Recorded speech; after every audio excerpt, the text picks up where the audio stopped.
ঘটনাটির সময়কাল 2015 সাল। 2015 সালে এই নাহিদ তিনি একটি প্রাইভেট আইটি সলিউশন কোম্পানিতে চাকরি করতেন। মাস দুয়েক কাজ করার পর একটি হসপিটালে তার কাজ পড়ে।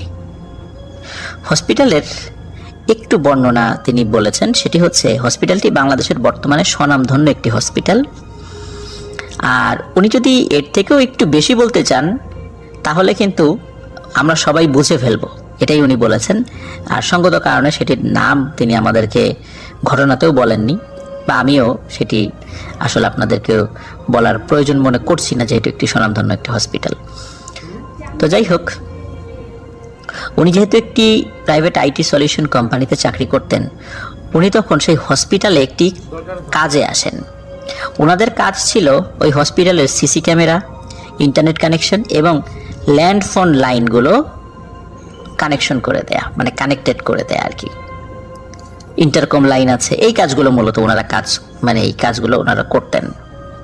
হসপিটালটি ওই সময় নতুন উদ্বোধন করা হয়েছিল। হসপিটালটি ছিল বহুতল বিশিষ্ট। ওই সময় উদ্বোধন করা হলেও হসপিটালের বহু কাজ তখনও বাকি ছিল। টুকটাক কাজ হতো, মানে যেটা চালানো যায়, তো সব কাজগুলো নিচ তলায় করা হতো। হসপিটালটি আকারে অনেক বড়। ওনারা যখন ওই হসপিটালে কাজে যান তখন ওনাদের প্রায় 15 থেকে 16 দিনের কাজ, এরকম একটা সময় টাইম ডিউরেশন ওনাদের লাগবে, এটা বলা ছিল। হসপিটাল কর্তৃপক্ষ ওনাদেরকে একটি রুম দেয় নিচতলাতে থাকার জন্য। রুমটি আকারে অনেক ছোট ছিল। ওনারা আবার 3 জন ছিলেন। 3 জনের তুলনায় ওই রুম ছোটই ছিল। তার উপর আবার ওনাদের সাথে অনেক ম্যাটেরিয়ালস ছিল যেগুলো ওনাদের কাজের জন্য লাগতো। তো ওনারা প্রতিদিন কাজ করতেন রাত প্রায় 10টা-11টা পর্যন্ত। সারাদিন কাজ করে ক্লান্ত থাকায় রুমে আসার পরপরই ওনারা ঘুমিয়ে পড়তেন। ওনাদের রুমের পাশে অনেক মেশিন রাখা ছিল যেগুলো বিদেশ থেকে আনা হয়েছে, কিন্তু সেগুলো এখনো কাঠের বাক্সের মধ্যে রয়েছে, এগুলো এখনো বের করা হয়নি। হসপিটালের ওয়ার্ড ছিল নিচতলায় তখন। দিনের বেলা কিছু লোকের ভিড় থাকলেও রাতে কিন্তু একদম কম মানুষ থাকতো হসপিটালে। যেহেতু নতুন উদ্বোধন হয়েছে, রোগীও কম আর হসপিটালের স্টাফও কম। ওয়ার্ডের মধ্যে 10 থেকে 12 জনের বেশি মানুষ কখনোই থাকতো না, মানে ওনারা ওই কয়দিনে দেখেননি আর কি। সন্ধ্যা পার হতে পুরো হসপিটালটি অনেকটা খালি হয়ে যেত বলা চলে। কোথাও কোথাও লাইট একদম বন্ধ থাকতো। ওনারা কাজ শেষ করে এসে তৃতীয় দিন, যেদিন ওনারা ঘুমাচ্ছিলেন ওনাদের রুমে, সেদিন রাত 1টা কি 2টোর দিকে ওনাদের রুমের পাশে যে বিদেশি মেশিনের যে বক্সগুলো ছিল, হঠাৎ করে ওইখান থেকে খুব শব্দ শুনতে পান তারা। মনে হচ্ছে ওর ভেতরে অনেক শব্দ হচ্ছে। ওনাদের 3 জনেরই কিন্তু ঘুম ভেঙে যায় তখন। ওনার রুম থেকে বের হয়ে দেখেন যে না, সবই ঠিকঠাক আছে, শুধু ওই বক্সগুলোর উপর ছোট ছোট কিছু কাঠ ছিল, ওই কাঠগুলো নিচে পড়ে আছে। তো ওনারা ভাবলেন হয়তোবা ওনাদের সাথে কেউ দুষ্টুমি করেছে, কিন্তু মনের মধ্যে ওনাদের একটা প্রশ্ন কাজ করে, সেটা হলো এত রাতে ওনাদের সাথে এভাবে দুষ্টুমি করবে কে? যাক, সেদিন রাতে আর কোনো ধরনের কোনো প্রবলেম তাদের সাথে হয়নি, ওনারা ঘুমিয়ে পড়েন। ঠিক তার একদিন পর রাতে সেম একই শব্দ, একই ঘটনা। কিছুক্ষণ যাওয়ার পর ওনারা 3 জনে আবার বের হন রুম থেকে। এবারও দেখেন সেখানে কেউ নেই, কিন্তু কাঠ, ওই বক্সের উপরে যে কিছু কাঠ ছিল সেগুলো নিচে পড়ে আছে। আগের রাতে যেগুলো নিচে পড়েছিল, তখন ওয়ার্ড বয় যখন সকালবেলা এসেছিল পরিষ্কার করার জন্য, সে আবার সেগুলো ঠিকঠাক মতো তুলে রেখেছিল। আর এই রাত্রে আবারও একই ঘটনা, ওই ছোট ছোট কাঠগুলো নিচে পড়ে গেছে। সিকিউরিটিগুলো শুধু ওদের যে জায়গা আছে, নির্দিষ্ট জায়গা ডিউটি করার জন্য, সেখানে দাঁড়িয়ে রয়েছে। সেখানে তারা যায়, তাদেরকেও জিজ্ঞেস করায় যে এখানে শব্দ হচ্ছিল মানে কেন বা কে শব্দ করছিল। এখন তারা বলে যে না তো, আপনাদের রুমের ওইদিকে তো আমরা কাউকে যেতে দেখিনি। তারাও বিষয়টা শুনে খুব হতবাক হন যে এত রাত্রে ওইদিকে কে যাবে, লোকজনই তো নাই এখানে। তো এখন এদের তো বিশ্বাস হয় না, কারণ আগের রাতে একটি ঘটনা ঘটেছে, এখন আবার আর একটা, মানে সেম ঘটনা। তো বাধ্য হয়ে ওরা যেই নাইট ডিউটি যিনি ইনচার্জ ছিলেন সিকিউরিটির, তার কাছে গিয়ে এই ঘটনাটি বলেন। তো তিনি ওনাদেরকে বলেন যে এটা হয়তো বা তোমাদের শোনার কোথাও ভুল হয়েছে, এরকম তো হওয়ার কোনো কারণ আমি দেখি না, যাও গিয়ে ঘুমিয়ে পড়ো, এরকম কোনো শব্দ করার কোনো মানুষ এখানে নেই। তো যাই হোক, ওনারা তো খুবই অবাক হচ্ছিলেন যে কি ব্যাপার, এইভাবে আমরা শব্দ শুনছি কিন্তু বাস্তবে এটার কোনো শোনা যাচ্ছে না, এটা কেন? এবং প্রিয় লিসেনার্স, আসলে কিন্তু একটা সত্য ব্যাপার, সেটা হলো যে একজন শুনছে, কিন্তু মানে শুধু তো একজন শুনছে না, 3 জন শুনছে, কিন্তু সিকিউরিটিরা বলছে যে না, এই ধরনের কোনো ঘটনা ঘটছে না।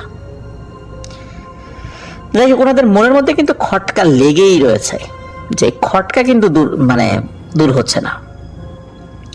এখন ওদের কাছে আবার মনে হচ্ছে যে মানে এই যারা কাজে এসেছে, এই যে নাহিদ বা ওনাদের সাথে যে ইচ্ছা করে তারা হয়তো বা না বোঝার ভান করছে, এমন কিছু হচ্ছে যে তারা সেটা বলতে চাচ্ছে না। যাই হোক, ওনারা বাধ্য হয়ে চলে আসেন। ওনাদের রুম থেকে 40 থেকে 50 ফিট দূরে ছিল ওয়াশরুম, আর ওই ওয়াশরুমেরই আর একটা সাইডে হচ্ছে ফিমেল ওয়াশরুম, আর ওই ফিমেল ওয়াশরুমের একটা পাশেই একটি অটো শাটারওয়ালা একটা জায়গা, ওইটা ছিল একটি মর্গ, মানে ওই হসপিটালের মর্গ ওইটা। তো ওনারা কিন্তু কেউই জানতেন না যে এটা মর্গ, ওনারা বলতে যারা এই যে কাজে এসেছেন। এমনকি সেখানে কিন্তু কোনো নেম প্লেটও লাগানো ছিল না।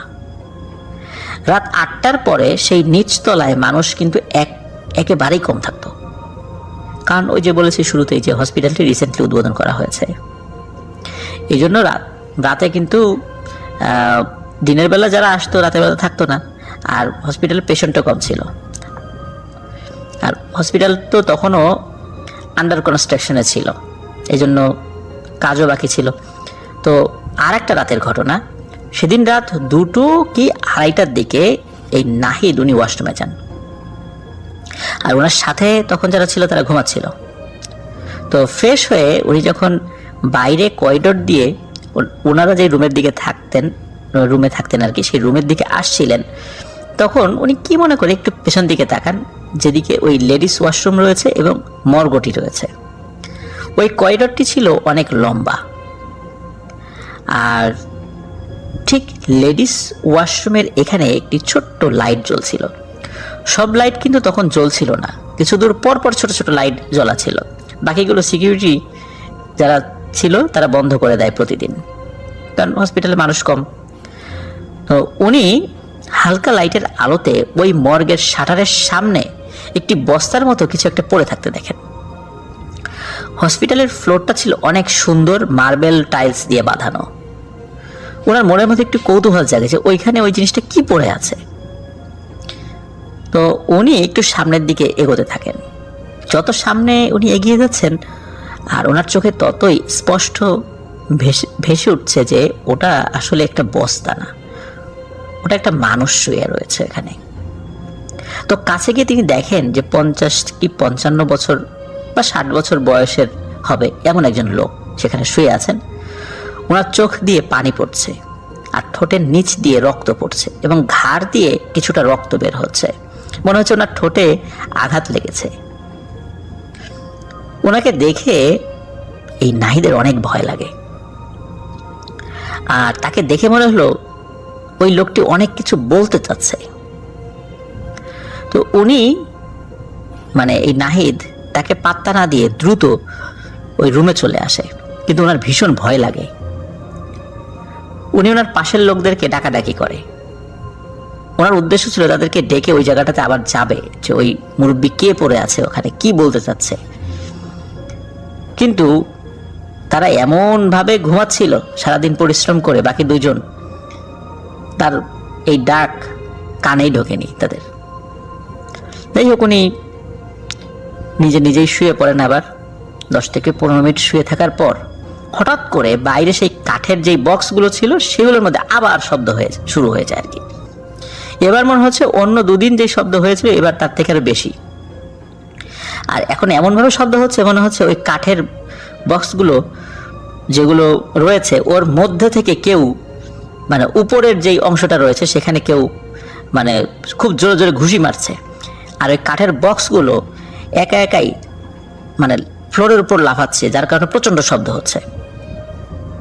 তো উনি তো চেষ্টা চালাচ্ছেন যে ওনার পাশের লোকদেরকে ডাকাডাকি করতে, কিন্তু কোনোভাবেই তাদেরকে ওই রাত্রে ঘুম থেকে তুলতে পারছিলেন না। তারপর শব্দ সহ্য করতে না পেরে বাধ্য হয়ে উনি নিজেই দরজা খুলে ফেলেন। আর দরজা খুলে দেখেন ওই যে একটু আগে যে লোকটি যে ওই মর্গের কাছাকাছি শুয়েছিল ওই লোকটি ওই কাঠের বক্সের সামনে দাঁড়ানো রয়েছে। আর কাঠের বক্সের উপরের ছোট ছোট কাঠগুলো এবারও নিচে পড়ে আছে। ওই লোকটি ওভাবেই দাঁড়িয়ে থাকে এবং তার দিকে তাকায়, এবং তার দিকে তাকিয়ে খুব করুণ চাহনিতে ইশারা করে কিছু খাবার চায়, মনে হচ্ছে যে উনি ক্ষুধার্ত। আর এদিকে নাহিদ তো ভীষণ ভয় পায়, আর ভয়ে ওনার নিঃশ্বাস বন্ধ হয়ে যাচ্ছিল, আর সে পাগলের মতো হয়ে যায়।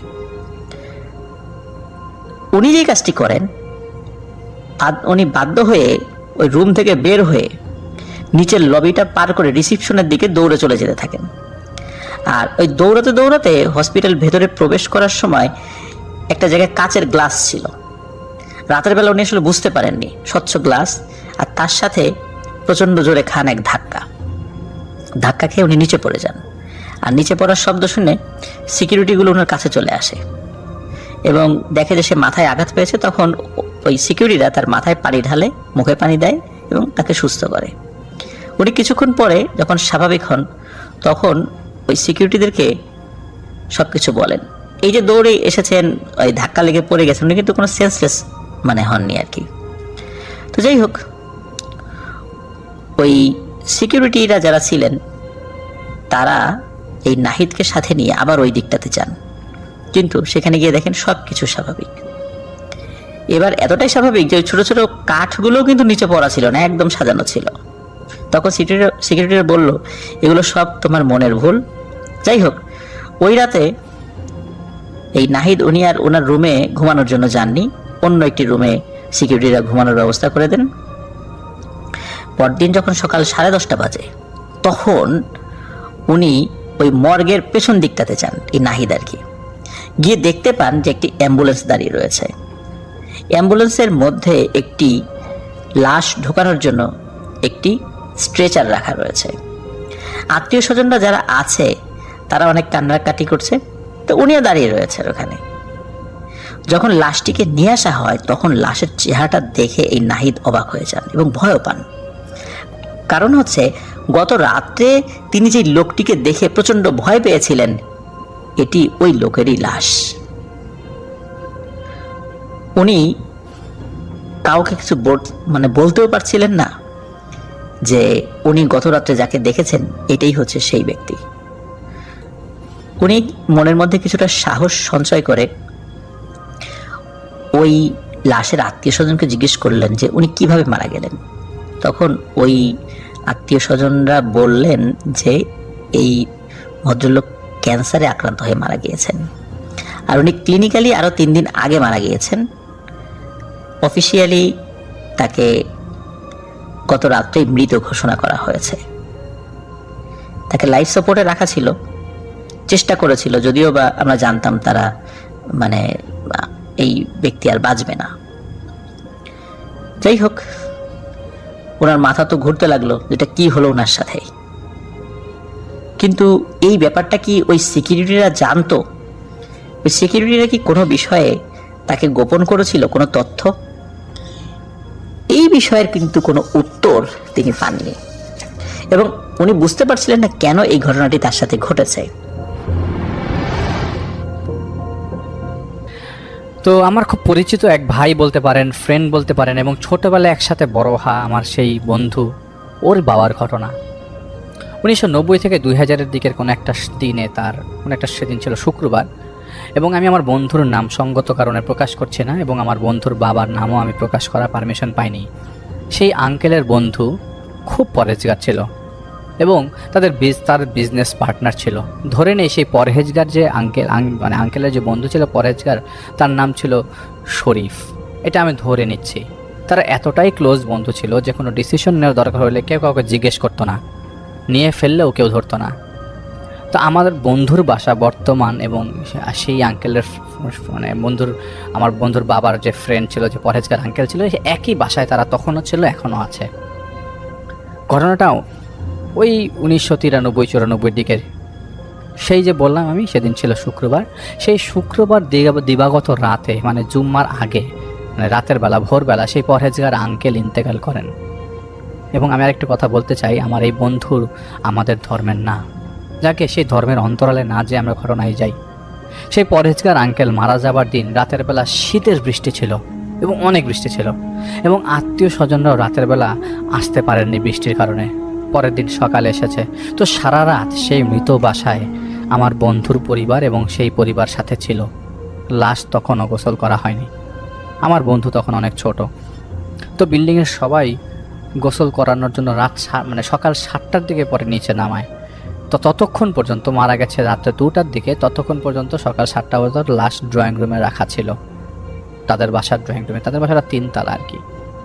তো আমার বন্ধুর বাবার অনেক মন খারাপ, প্লাস আবেগ ধরে রাখতে কষ্ট ছিল সেদিন। কারণ আমার বন্ধুর বাবা যে, তখন ওদের বাসাটা রামপুরা, এবং তারা একসাথে বড় হয়েছে, তো সেই কারণে তিনি অনেক কষ্ট পাচ্ছিল। তো তাদের বাড়ির হিস্ট্রিটা বলি। তাদের বাড়িটা ছিল রামপুরা এবং সেটা ছিল 3 তলা বাড়ি, এবং পুরো বাড়ি নাকি সারা রাত স্তব্ধ ছিল, এবং শীতের রাতের বৃষ্টি কিন্তু, এবং ঠান্ডায় জমে যাওয়ার মতো অবস্থা। সেদিন বাসাটার মধ্যে এক ধরনের গম গম সাউন্ড পাচ্ছিল, এবং পাচ্ছিল মোটামুটি অনেকেই। কেউ কিছু বলছিল না, কারো মুখের মধ্যে সেই জিনিস চিন্তা নাই। সবাই মন খারাপ ছিল, কারণ আগে যখন একজন মানুষ বাড়িতে মারা গেলে দেখা যেত যে এলাকার সবাই ভিড় করছে, কিন্তু সেদিনের ভিন্ন অবস্থা। কারণ শীতের রাত প্লাস বৃষ্টি ছিল, সবাই মুভ করতে পারছিল না। তো ওদের গ্যারেজে পাটি বিছিয়ে দেওয়া হয়েছিল, যাতে মাদ্রাসার ছেলেরা এসে কোরআন শরীফ পড়তে পারে। তো কোরআন শরীফ পড়ছিল। তো সবাই ওই ফ্ল্যাটে ছিল না। ওই আমার বন্ধুর বাবার যে ফ্রেন্ড যিনি মারা গেছেন, তাদের ফ্যামিলি থাকতো 2 তলায়, আর আমার বন্ধুরা থাকতো 3 তলায়। তো সেদিন ভোরবেলা আমার বন্ধুর যে ফ্যামিলি ছিল 3 তলায়, তাদের বাড়িতে কোরআন পড়ার শব্দ হচ্ছিল। এবং আমি আগেও বলছি, যেহেতু তারা আমাদের ধর্মের না, তারা বুঝতে পারছিল কোরআন পড়ার শব্দ তো নিচের থেকে, কিন্তু মনে হচ্ছিল ফ্ল্যাটেই কেউ কোরআন পড়ছে। ওরা থাকতো 3 তলায়, এবং নিচের কোরআন পড়ার শব্দ এতটা ক্লিয়ার আসার কথা ছিল না। বোঝা যাচ্ছিল নিচে লোকজন আছে, কিন্তু এতটাও ক্লিয়ার আসার কথা ছিল না। অনেকগুলো মাদ্রাসার ছাত্র একত্রে পড়ছে, কিন্তু এত জোরেও পড়ছে না যে 3 তলা থেকে পরিষ্কার শোনা যাবে। তো ফজরের নামাজ পড়েই নাকি ওরা চলে আসছিল, কিন্তু এর আগের থেকেই তারা শব্দ পাচ্ছিল। তো আমার বন্ধুর বাবা, এই যে আঙ্কেল ছিলেন, তিনি লাশের পাশেই বসেছিল সারাটাক্ষণ, এবং লাশ গোসল করার আগ পর্যন্ত ছিল। সেই লাশ ধরে সে নিচে নামিয়েছে, এবং সূর্য আলো ফোটার তখনও নামগন্ধ ছিল না, কারণ সারাদিন সারা রাত বৃষ্টি হয়েছে, এবং পরের দিন মেঘাচ্ছন্ন অবস্থা, এবং মেঘে ছিল সারাদিন। পরে লাশ গোসল করে সেই লাশ নিয়ে যাওয়া হয় মুন্সিগঞ্জে, এবং আমার বন্ধুর বাবা কিন্তু সেই লাশের সাথে চলে যায়। সেদিন বৃষ্টি ছিল না, কিন্তু আকাশে মেঘ করা ছিল এবং প্রচণ্ড শীত ছিল। এবং তিনি লাশ ধরেছেন, লাশ নামিয়েছেন, জানাজায় মসজিদের পাশে ছিলেন। তিনি জানাজা পড়েননি, তিনি তো অন্য ধর্মের মানুষ, আমি আগেও বলেছি, কিন্তু একদম শেষ পর্যন্ত, দাফন পর্যন্ত সাথে ছিল।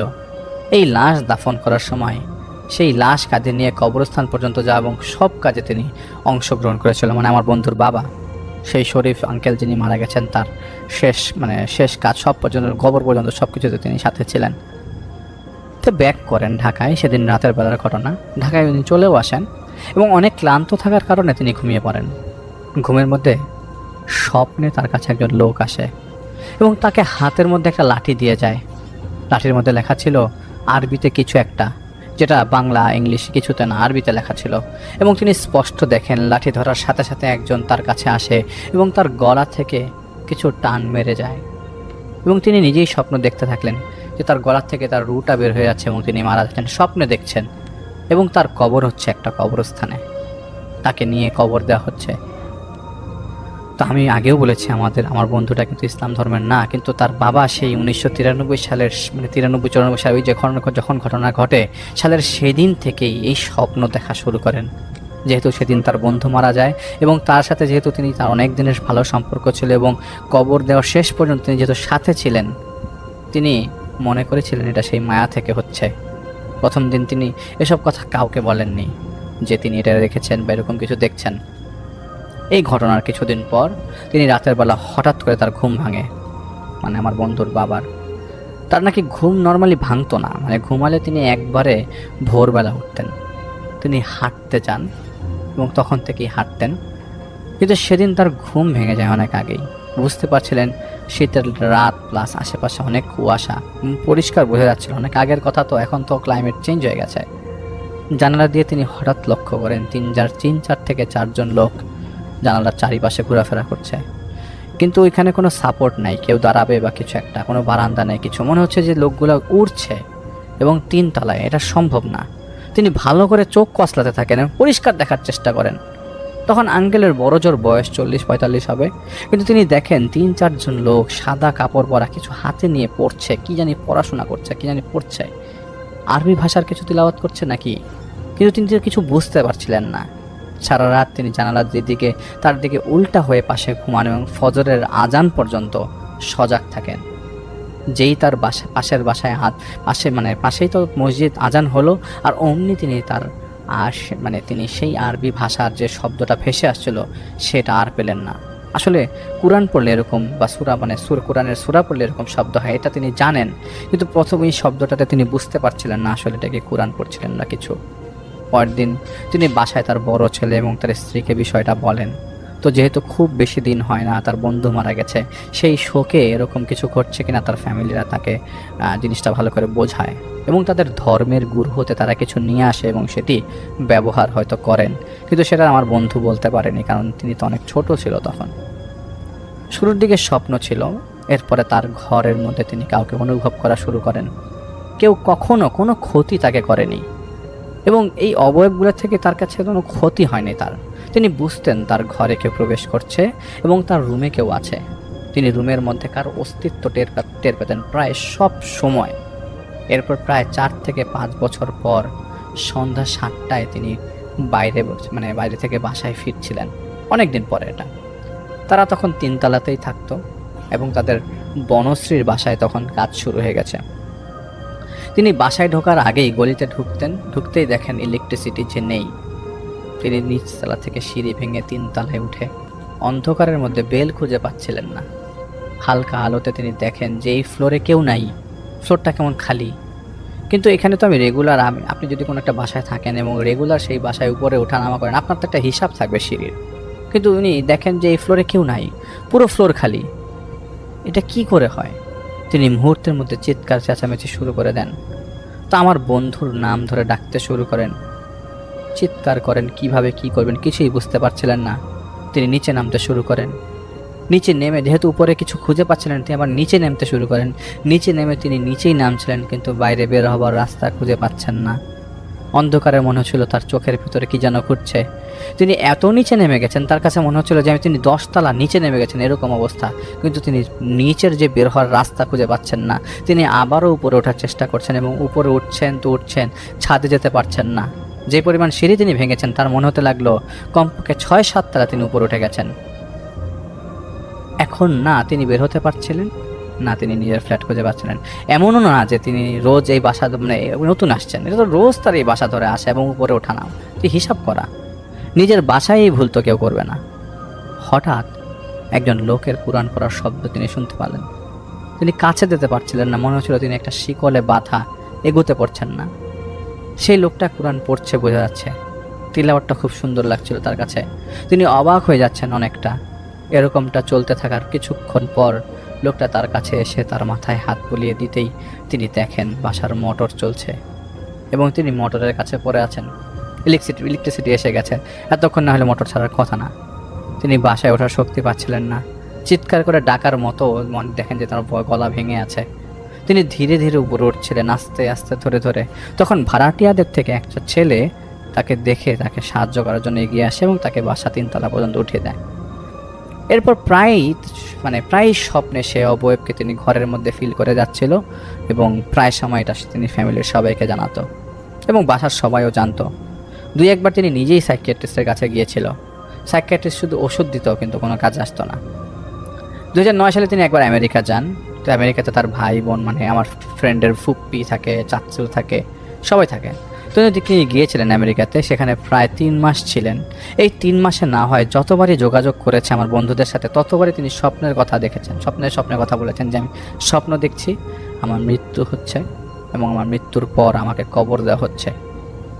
যাই হোক, আপনারা কিভাবে নিচ্ছেন আমি জানি না, এবং এটা তিনি আমার ফ্রেন্ডদেরকে প্রায় সময় বলতো যে আমার মনে হয় মৃত্যু ঘনিয়ে আসছে, মানে আমি এরকম উদ্ভট স্বপ্ন কেন দেখব। আপনাদের কাছে হয়তো উদ্ভট লাগছে। পরবর্তী সময়ে 2019 সালে আমার ফ্রেন্ডের সেই বাবা মারা যান, এবং মারা যাবার কয়েকদিন আগেও তিনি বলেছেন এবং তাকে বলেছেন যে সেম স্বপ্ন তিনি দেখেছেন, এবং এটাও অনেক দিন যাবৎ বলে আসছিলেন নাকি তার বন্ধুকে, মানে তার ছেলেকে বলছেন যে আমি এরকম স্বপ্ন দেখছি বারবার। এবং মারা যাওয়ার কয়েকদিন আগে তিনি বলেছেন যে তার বন্ধু নাকি তাকে নিতে আসছে। স্বপ্নে তিনি তার বন্ধুকে, সেই শরীফ আঙ্কেলকে দেখেছেন, সেই হুজুর বেশেই। যাকে তার শেষ ইচ্ছা ছিল কবরই যেন ইসলামিক উপায় হয়, যা সম্ভব হয়ে ওঠেনি। এটা শুধু তিনিই ফিল করেছেন।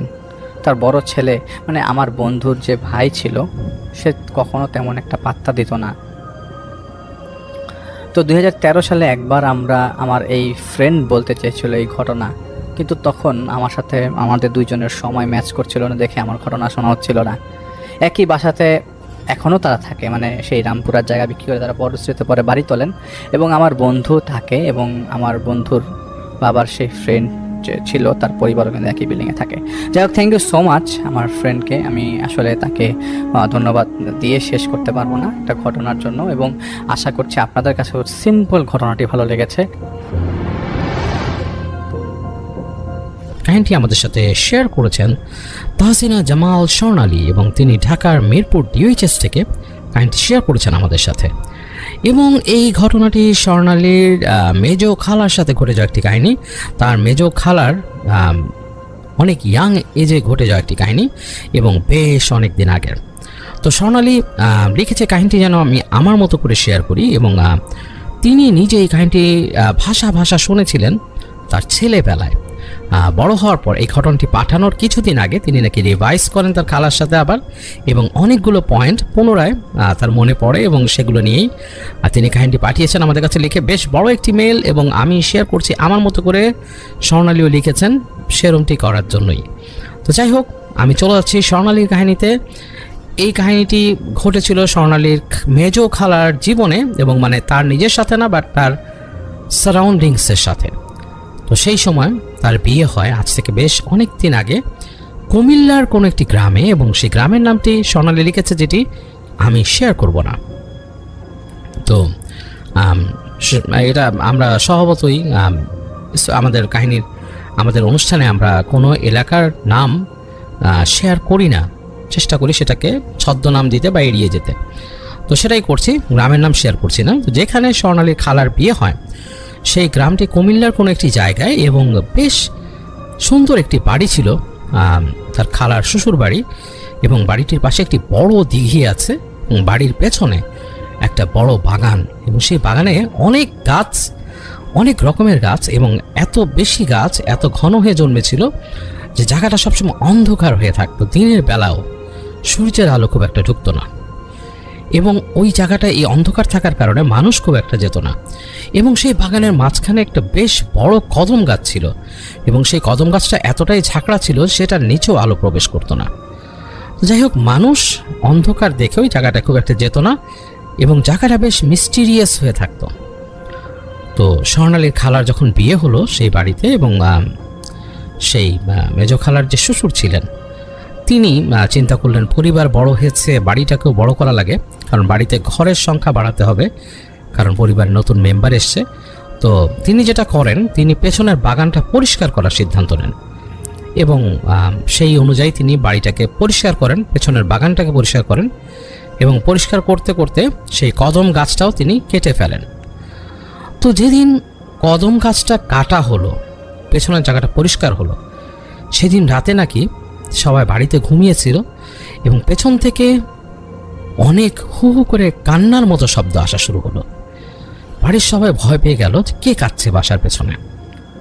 তো বাড়ির মানুষজন পেছনে দিকে তাকালো এবং তাকিয়ে দেখলো কেউ নেই, অন্ধকার জায়গা। তখন যেহেতু গাছগাছালি নেই, সেখানে রাতের আলো এসে পড়ছে, কিন্তু জায়গাটা কেমন জানি খুব একটু অড লাগলো, একটু ফাঁকা একটা মানে একটা ফাঁকা জায়গা, কিন্তু কেমন যেন একটা বিরান ভূমির মতো লাগলো জায়গাটা।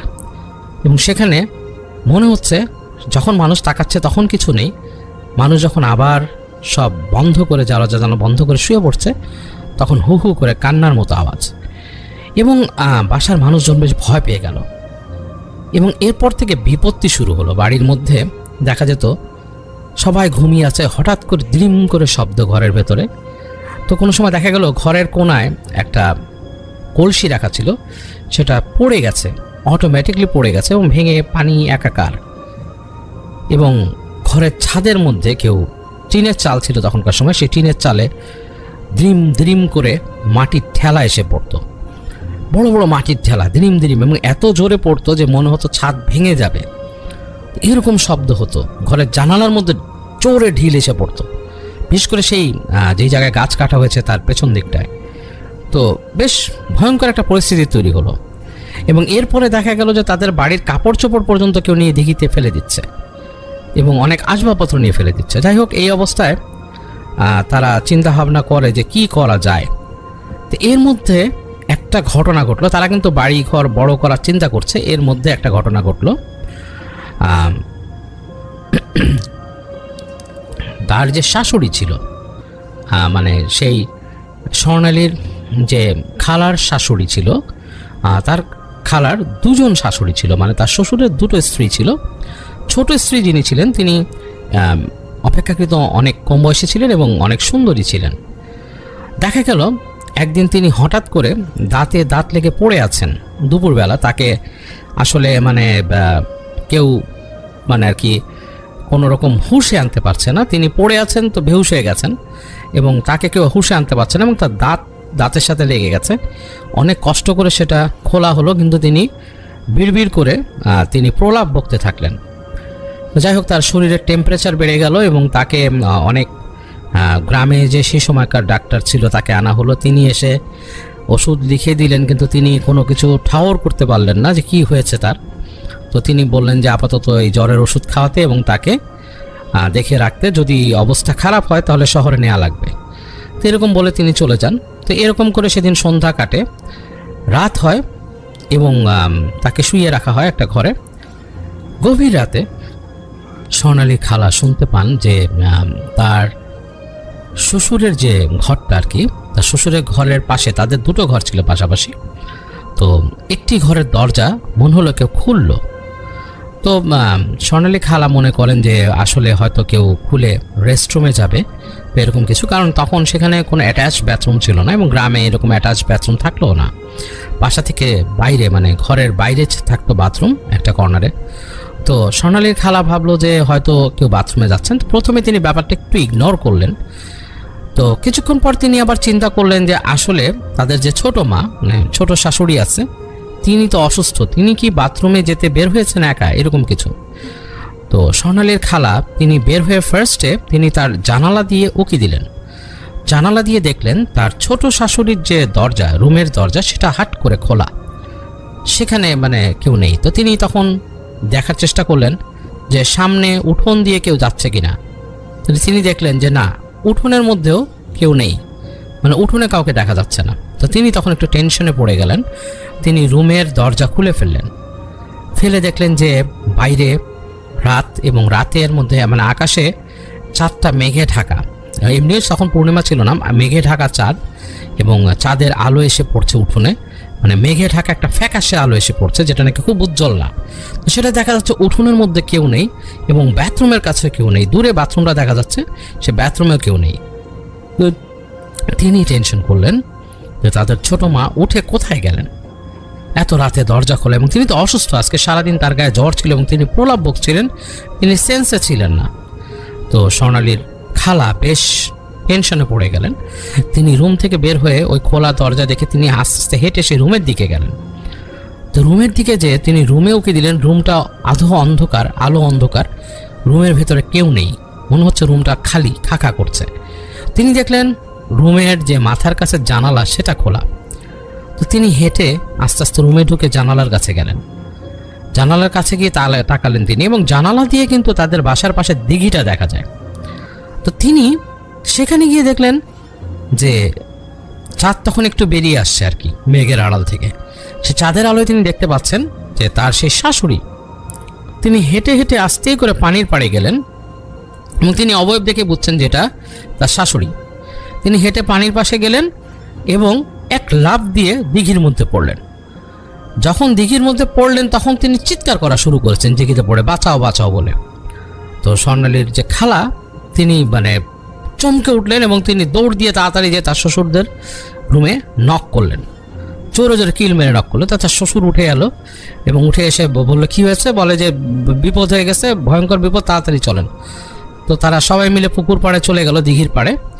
যে দেখলো যে ততক্ষণে মনে হচ্ছে যে কিছু একটা অদৃশ্য শক্তি তার শাশুড়িকে টেনে তুলছে পানির উপরে, বেশ খানিকটা কোমরের পর্যন্ত বা তার উপরে তুলছে, আবার পানির তলে ডুবিয়ে দিচ্ছে। অদৃশ্যভাবে উপরে উঠছে আর নিচে নামছেন তিনি, এবং তিনি চিৎকার করছেন। তারা যেতে যেতে তার চিৎকার করার আর শক্তি নেই, তিনি শুধু হাপুস হুপুস করছেন এবং পানির মধ্যে ঝপঝপ শব্দ হচ্ছে।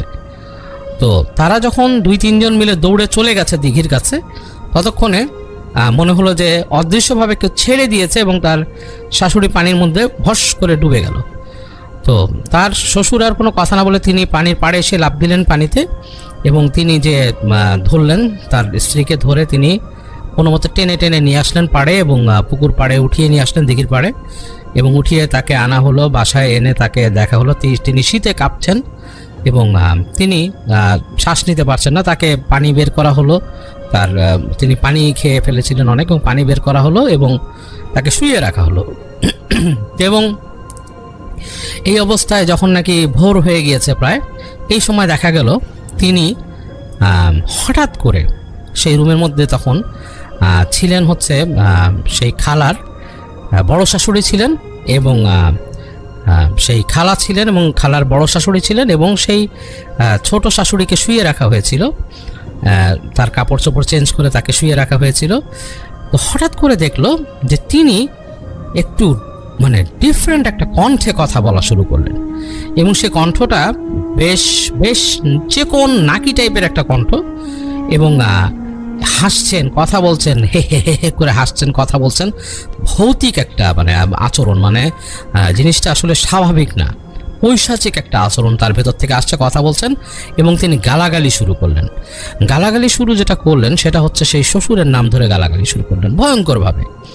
এবং তিনি হাসতে হাসতে তার যে মানে এই স্বর্ণালীর যে খালা ছিলেন, খালার বড় শাশুড়ির হাত চেপে ধরলেন, এবং তিনি অনেক কটু কথা বলা শুরু করলেন, এবং মানে খ্যাক খ্যাক করে হেসে বলা শুরু করলেন, এবং ভয়ঙ্কর একটা অবস্থা। স্বর্ণালীর খালা প্রচণ্ড ভয় পেয়ে গেলেন এটা দেখে, তিনি চিৎকার শুরু করলেন, এবং তার শ্বশুর চলে এলো, এবং বাড়ির আরও কয়েকজন মানুষ আসলে এসে তাড়াতাড়ি তার বড় শাশুড়িকে সরালো সে হাত থেকে, মানে সেটা হাতের মুঠ ছাড়ানো যাচ্ছিল না, এত জোরে তিনি ধরেছেন।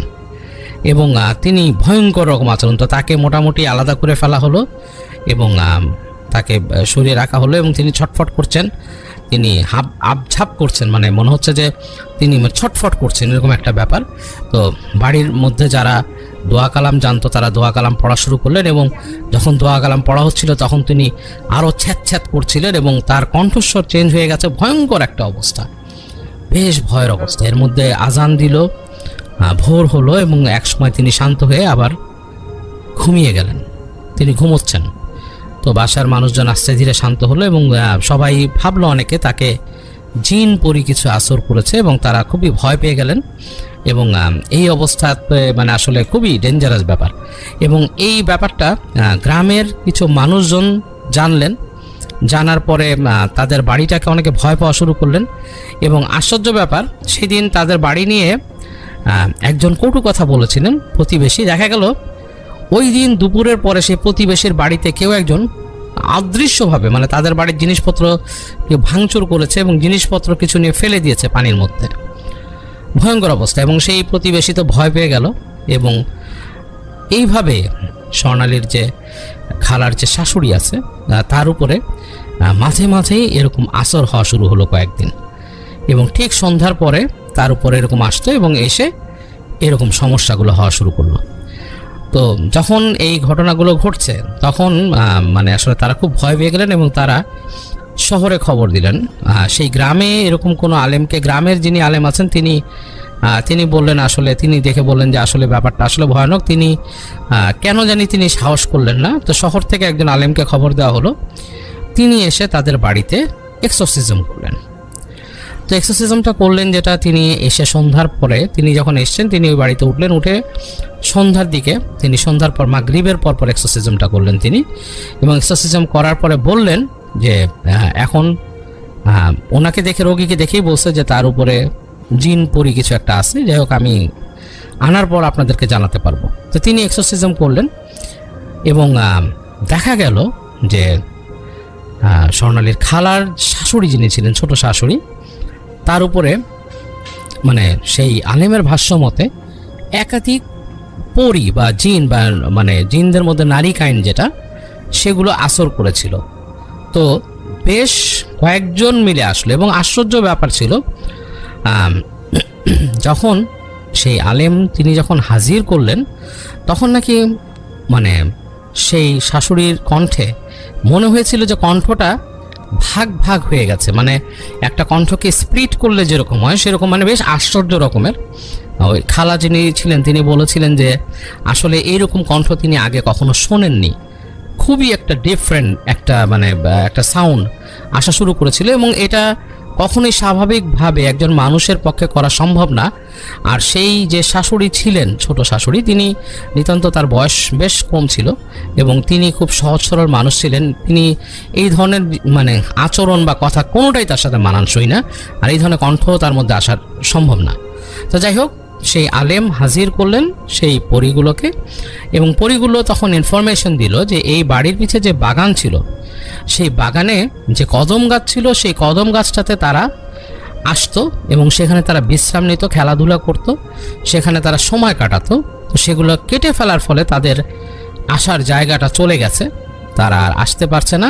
তো এটার প্রতিশোধ হিসাবে তারা এই যে বাড়ির কর্ত্রী যিনি আছেন তাকে তারা পজেস্ট করেছেন এবং তারা ছাড়বেন না।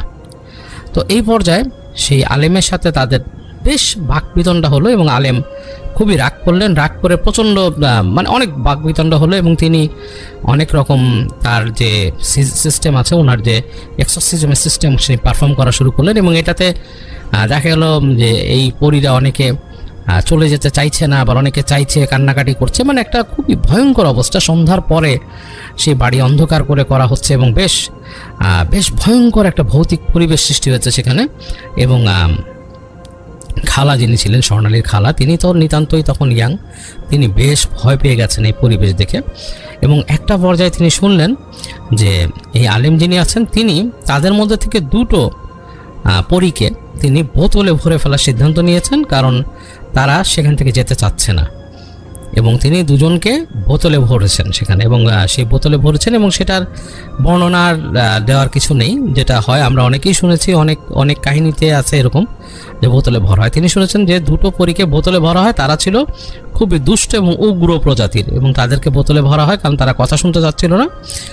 বাকি তার সাথে আরও 9 জন পরী ছিল এবং সেই 9 জন পরী তারা স্বীকার করে যে তারা আর বদার করবে না, কিন্তু তারা কেউই এখানে আসতে বা তার আশেপাশে থাকতে আশপাশ ছাড়তে চাচ্ছে না। এবং তারা সেই যে আলেমকে তারা একটা এক্সকিউজ দেয় যে আমরা ওর সাথে অনেকদিন ধরে আছি বা ওকে অনেকদিন ধরে দেখি, আমাদের ওকে খুব পছন্দ, আর আপনি যাদের বোতলে ভরেছেন তার আত্মীয় স্বজন এসে পরবর্তীতে ওর ক্ষতি করবে, তা আমরা যদি আশেপাশে থাকি তাহলে তার ক্ষতি হবে না। আপনি আমাদেরকে তার কাছে আসার পারমিশন দেন, আপনি এখানে সমস্যা করেন না, আর না হলে কিন্তু আমরা কোনো না কোনো সময় ক্ষতি করবই। এই ধরনের বিভিন্ন বাগবাদনটার পর আলেম ওনারও অনেক পরিশ্রম হচ্ছিলেন। তিনি একটা সময় বলেন আজকের মতো আমি এতটুকু হাল ছাড়ছি, আমি পরবর্তীতে এসে এটার ব্যবস্থা করব। তো তিনি তাদের সাথে এতটুকুই একটা এগ্রিমেন্টে আসেন যে তারা এই মহিলার কোনো ক্ষতি করবে না আর তারা এসে বাড়ির কারো ক্ষতি করবে না, এতটুকু তাদের কাছ থেকে তিনি ওয়ার্ড নিয়ে নেন এবং তিনি পরে সেই বাড়িটাকে বন্ধ করে দেন। এবং সেই রাতে অনেক পরিশ্রম করেন, তিনি পরিশ্রম করে বাড়িটাও বন্ধ করেন এবং তিনি বলে দেন এই ভদ্রমহিলা যেন এই বাড়ির বাইরে আপাতত কোথাও না যায় এবং তাকে যেন সবাই দেখে শুনে রাখে, যদি তাকে দেখে শুনে না রাখে তার ক্ষতি হতে পারে। তো যাই হোক, আলেম এতটুকু করে দিয়ে তখনকার মতো তিনি চলে যান। তিনি বলেন যে পরবর্তীতে দেখা যাবে কি হয়। তো যাই হোক, এখানে ছিল প্রথম অংশ কাহিনীর। এখন দ্বিতীয় অংশে যাই। কাহিনীটা স্বর্ণালী এভাবেই লিখেছে। দ্বিতীয় অংশ হচ্ছে তার ছোট শাশুড়ি পজেস্ট, স্বর্ণালীর খালার ছোট শাশুড়ি পজেস্ট হওয়ার পরের অংশ, মানে পজেস্ট হয়ে তিনি যখন একটা অবস্থানে আছেন। তো যখন তিনি পজেস্ট হয়ে সেই যে পরীদের সাথে তাদের একটা কন্ট্রাক্ট হয়ে গেল যে এখানে আসলে তারা মানে তাকে তার সাথেই থাকবে বা এসে দেখে রাখবে, তাকে কোনো ক্ষতি করবে না, এরকম একটা ব্যাপার। তো সেই অবস্থায় বাড়ির মানুষ এটার সাথে কিভাবে কোপ আপ করলো। তো যেটা হতো, এই ভদ্রমহিলা তিনি কথা বলতেন তখনকার কুমিল্লার আঞ্চলিক ভাষায়, কিন্তু মাঝে মাঝে খালা দেখতেন বা বাসার সবাই দেখতেন সন্ধ্যার সময় সেই বাড়িটা হঠাৎ করে একটা বেলি ফুলের ঘ্রাণে ভরে যেত। চারিপাশে বেলি বা গন্ধরাজ ফুলের হালকা একটা সুবাস আসা শুরু করতো চারিপাশে। তো তিনি বলেছেন যে এই ফুলের সুবাসটা পুরো বাড়িটা ছেয়ে যেত, মনে হতো কোথা থেকে ফুলের সুবাস আসছে। এবং এই সুবাসটা ছেয়ে যখন যেত তখন দেখা যেত আস্তে করে ফিস ফিস কণ্ঠে কথা বলছে কেউ, মানে তাদের যে তিনি যে তার খালার যে শাশুড়ি ছিলেন রুমের মধ্যে ফিস ফিস ফিস ফিস করে কথা বলছেন, হাসছেন, হালকা হাসছেন, এই শব্দগুলো আসতে থাকতো। এবং তখন তারা বুঝতো যে এখন পরীরা এসছে। এবং তখন সেই রুমের আশেপাশে কেউ যেতে চাইতো না, কারণ মানুষ ভয় পেত। এবং স্বর্ণালীর খালা যিনি ছিলেন তিনি মাঝে মাঝে দূর থেকে চেষ্টা করতেন শোনার কি বলছেন। তো সেখানে যেটা হতো, তিনি যখন শোনার চেষ্টা করতেন হঠাৎ তিনি শুনতেন, উনি যখন বেশি কান পাতার চেষ্টা করতেন তখন শুনতেন তার কানের পাশে কেউ হেসে দিয়েছে খিলখিল করে। জিনিসটা এরকম যেন কারো গোপন কথা শুনতে গেলে কেউ বুঝে ফেললে যেভাবে হাসে, কাইন্ড অফ লাইক দ্যাট। তো তিনি তখন ভয় পেয়ে যেতেন, গায়ে কাটা লেগে উঠত এবং তাদের মনে হতো হঠাৎ করে ঘরের এই পাশ থেকে কেউ এই পাশে হেঁটে চলে গেছে। হ্যাঁ, মানে একটা মুভমেন্ট তিনি বুঝতে পারতেন। এবং এই ব্যাপারগুলো হতো বেশিরভাগই সন্ধ্যার পরে। এবং খালার শাশুড়িকে যদি কেউ কোনো কটু কথা বলতো বা কেউ কিছু বলতো, তাকে নাকি বিভিন্নভাবে শাস্তি দেওয়া হতো। কেউ ধাক্কা দিয়ে ফেলে দিত বা তাকে তার কাপড় চোপড় পানিতে ফেলে দিত নিয়ে, এটা একটা কমন জিনিস ছিল। এবং এই ব্যাপারগুলো ঘটতো। এবং কেউ আবার এমনও আছে, কেউ মনে হলো তার গায়ে গরম পানি ঢেলে দিয়েছে, এরকম ব্যাপারও ঘটেছে। তো যাই হোক, এবং সেই বাড়িতে আরও কিছু ব্যাপার ঘটতো। সেই পরীরা নাকি মাঝে মাঝে মানুষকে মিষ্টি খাওয়াতো, মানে বাসার মধ্যে মিষ্টি রেখে দিয়ে যেত, এটাও ঘটতো সেই বাড়িতে। যেমন একবার একটা ঘটনার কথা তিনি বলেছেন যে তাদের এক ছেলে, বাড়ির ছেলে, তিনি কাঁঠাল নিয়ে এসেছেন বাইরের থেকে এবং কাঁঠাল এনে তিনি কাঁঠালটা রেখেছেন। হঠাৎ করে দেখলো যে কাঁঠালের কোয়া তার পাত্র থেকে লাফিয়ে লাফিয়ে বাইরে চলে গেছে। মানে খুবই আশ্চর্যজনকভাবে কাঁঠালের কোয়াটা লাফিয়ে লাফিয়ে বাইরে চলে গেল। তো পরবর্তীতে নাকি তার খালার যিনি শাশুড়ি ছিল তিনি বলেছেন যে এই কাঁঠালটা তার জন্য ভালো ছিল না, অসুস্থ হয়ে যেত, এর জন্য তাকে খেতে দেয়নি ছেলেটাকে। তো এরকম ব্যাপার স্যাপার ঘটতো। তাদের বাড়িতে হঠাৎ হঠাৎ মিষ্টি দিয়ে যেত। এবং একবার স্বর্ণালীর খালাকে বলেছিল যে তিনি বাইরে থাকাতে, তিনি শহরে থাকাতে তিনি মিষ্টি খেতে পারেননি। তো বলা হয় যে তার জন্য মিষ্টি আসবে এবং তার একটা সুসংবাদ পেলে সেই মিষ্টিটা পাওয়া যাবে এবং তাকে মিষ্টি দেওয়া হবে। তো একদিন যেটা হয়, তিনি রুমের মধ্যে রাতের বেলা তার বাচ্চা নিয়ে শুয়ে আছেন। হঠাৎ করে হাত দিয়ে দেখেন যে তার বালিশের নিচে ভেজা ভেজা কিছু একটা, বেশ উষ্ণ। তো তিনি একটু অস্বস্তি ফিল করেন। পরে তিনি হাত দিয়ে দেখেন তার হাতে উঠে এসছে রসগোল্লা এবং বেশ গরম গরম ফ্রেশ রসগোল্লা উঠে এসছে। তো সেই মিষ্টিটা যে সেই পরীরাই দিয়ে গেছে, এটা আসলে মানে মানে বোঝার আর বাকি ছিল না তাদের। তো যেটা হয়, পরীর ঘটনার অবসান হয় অন্যভাবে। প্রথম যেটা হয়, একদিন তার শ্বশুর রাতের বেলা তিনি দেখেন যে তিনি বের হন ঘর থেকে। তো উঠানটা একদম মানে অন্ধকার উঠান। তিনি হঠাৎ করে ঠাউর করেন যে উঠানের মাঝখানে কেউ একজন আছে। তো তিনি একটু খেয়াল করে তিনি তাকানোর চেষ্টা করেন। তাকিয়ে দেখেন যে অন্ধকার শুয়ে আসতেই দেখেন উঠানের মধ্যে তার ছোট স্ত্রী নামাজ পড়ছেন। এবং তার আশেপাশে কতগুলো ছায়া আছে, এবং সেই ছায়াগুলোকে দেখে তিনি দেখেন যে একজন মানুষ যদি নামাজ পড়তে থাকে তার আশেপাশে ছায়া দাঁড়িয়ে থাকবে কেন। এটা তার কাছে বেশ ওনার কাছে বেশ ভয়ের মনে হয়, এবং মানুষের ছায়ার মতো, অনেকগুলো মানুষের ছায়ার মতো দাঁড়িয়ে আছে। তো এটা দেখে তিনি বেশ ভয় পান। এবং দ্বিতীয় যে ঘটনাটা ঘটে, যে ওনার বড় স্ত্রী স্বর্ণালীর খালার যে বড় শাশুড়ি, তিনি নাকি একদিন বলেন ছোট শাশুড়ির কাছে যে পরীরা যখন তাকে বাসায় যখন পরী এসছে রাতের বেলা তাদের বাসায়, তিনি যখন নাকি পজেসড অবস্থায় আছেন, যখন তার রুমে সেই ঘ্রাণ পাওয়া যাচ্ছে, হাসি শোনা যাচ্ছে, তখন নাকি তিনি বলেন, পরীরা তোমরা দেখতে কেমন, আমি তোমাদেরকে দেখতে চাই। তো তখন নাকি পরীরা বলে, আমাদেরকে দেখতে চান না, আপনি ভয় পাবেন। তো তখন তিনি নাকি বলেন যে না, আমি ভয় পাবো না, আমি দেখতে চাই। বলে ঠিক আছে, আপনি গোয়াল ঘরে আসেন, গোয়াল ঘরে রাত্রেবেলা আসেন, আপনাকে দেখা দিব, কিন্তু বাসার আর কাউকে আনবেন না, আপনার যে ছেলের বউ তাকেও আনবেন না, কারণ সে ছোট এবং তার ছোট বাচ্চা আছে, তাকেও আনবেন না। তো যাই হোক, তো তার বড় শাশুড়ি বলে যে ঠিক আছে, আমি যাব, আমি গোয়াল ঘরে যাব। তো তিনি নাকি আস্তে আস্তে হেঁটে গোয়াল ঘরে যান, এবং গোয়াল ঘরে ঢুকে তিনি দেখেন যে অন্ধকার, কিছু নেই, এবং রাতের বেলা হেঁটে হেঁটে গেছেন তিনি। এবং গোয়াল ঘর তার যথেষ্ট সাহস ছিল, কারণ এরকম গভীর রাতে যে এই বাড়িটাকে মানুষ এড়িয়ে চলে, মানুষ জানে এখানে জিন পরি আছে, মানুষ কিন্তু সেই বাড়ির ধার কাছে আসতো না। তো তিনি হেঁটে হেঁটে পার হয়ে সে গোয়াল ঘর পর্যন্ত যান। তো গোয়াল ঘরে গিয়ে তিনি দেখেন যে অন্ধকার, কিচ্ছু নেই। তিনি বলেন যে কই পরীরা, তোমরা নাকি দেখা দিবা। তো এটা বলার পর নাকি তিনি দেখেন যে গোয়ালঘরটার চারপাশ থেকে আলো হয়ে গেছে।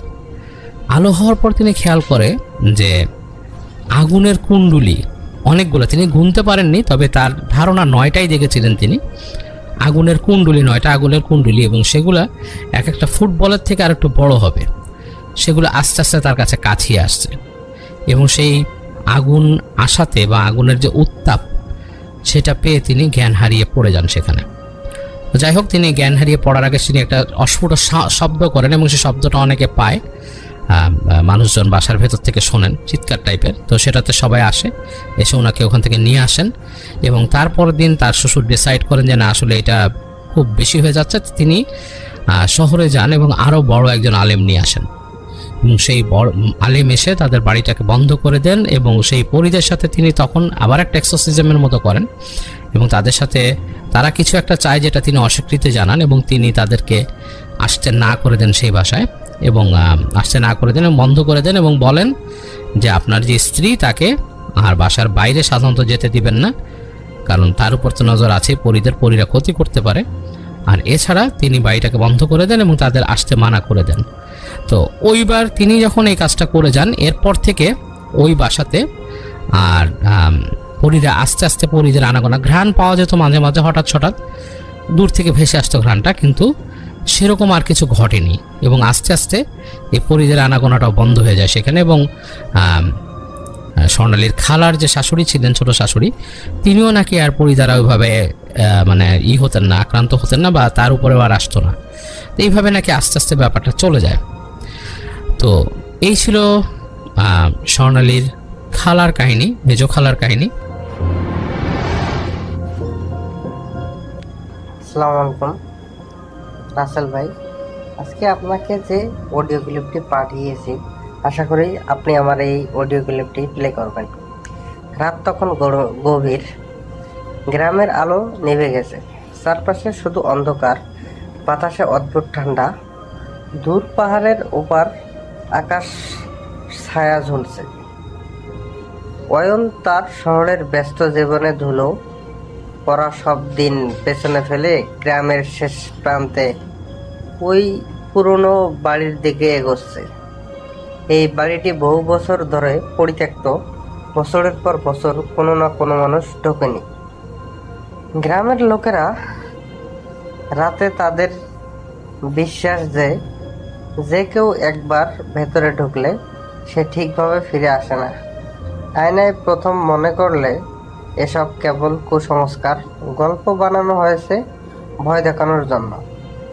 কিন্তু রাতে এই নিস্তব্ধতা, বাতাসের হালকা কম্পন, মাটির নিচ থেকে আসা কম্পন, সবই তাকে সবকিছু ঠিক হচ্ছে এবং সে প্রতিটি ধাপে ধাপে ভয় অনুভব করছে।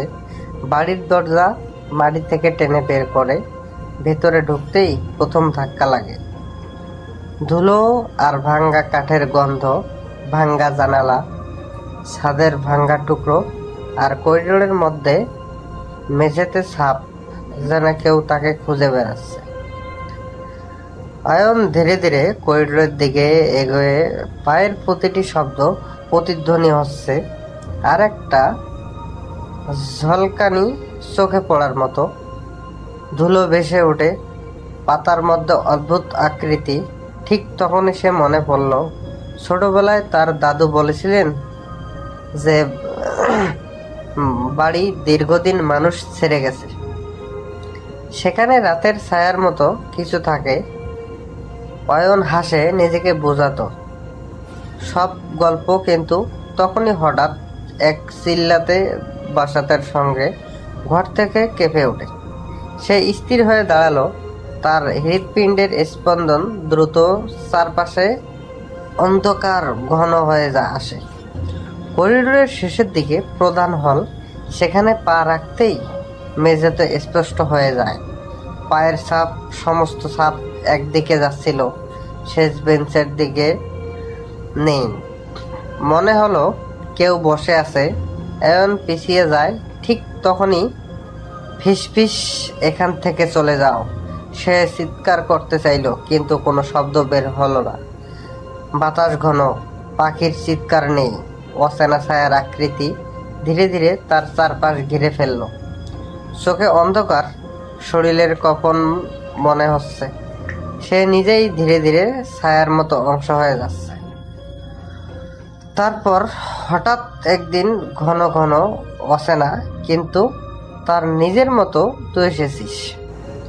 হাত কাঁধে পড়ে, বরফের মতো ঠান্ডা। সে পেছনে সরে যায়, কিন্তু মাটির নিচ থেকে শক্তি টেনে ধরল। ধীরে ধীরে ছায়াগুলো আরো কাছে আসে, আর মাটির ওপর কণ্ঠের কম্পন অনুভূতি হতে শুরু করলে। হঠাৎ ক্যামেরার মতো এক জ্বলন্ত আলো, সব কিছু স্থির হয়ে যায়। অয়ন দেখলো সবকিছু থেমে গেছে, ছায়াগুলো স্থির, দরজা খোলা, মেঝেতে ছাপ, কিন্তু কেউ নেই। বুঝতে পারে একা থাকার ভয় তাকে তৈরি করলো। ঘর তার নিজের বাস্তব, তবে সেই অনুভূতি, শিহরণ, ভয় তাকে জীবিত ছায়ার মতো আটকাতে রেখেছে। সে ধীরে ধীরে দরজা খুলে বাইরে বেরিয়ে এলো। রাতের বাতাস, নিঃশ্বাস নিল, সব স্বাভাবিক। দূরের গ্রামের আলো, কিন্তু তার বুকের ভেতরের ভয় এবং স্থির। সে জানে এই রাতের স্মৃতি চিরকাল তার সঙ্গে থাকবে। আর যারা এই বাড়ির ভেতরে যাবে, তারা একই অনুভূতি নিয়ে আটকে থাকবে। কারণ এই ঘরটা শুধু স্থান নয়, এটি ভয় এবং ভয়কের শহর। কিন্তু ঘুম আসে না, মনে হয় সে যেন সবসময় ওই ছায়ার দিকে তাকাচ্ছে। প্রতিটা ছায়া, প্রতিটা ফিসফিস, প্রতিটি ধুলোয় থাকা ছাপ তাকে ডেকে আনে। শহরের আলো, মানুষের চিৎকার, সবই অসত্য মনে হয়, এবং সে বুঝতে পারে একদিন এই বাড়ির অভ্যন্তরে ঢুকলেই পথ হারানো শুরু। আর একবার ভয় অস্বীকার করলে তুমি আর আগের মতো মানুষ হতে পারবে না। স্বাভাবিক রাত, স্বাভাবিক আলো, সবাই ভয়কে ঢেকে দেয়। আর অয়ন জানে একদিন আবার সেই বাড়ির তাকে ডেকে আনবে। সে কোনোদিন সরে যেতে পারবে না, কারণ ভয় নিজেই এখন তার অংশ।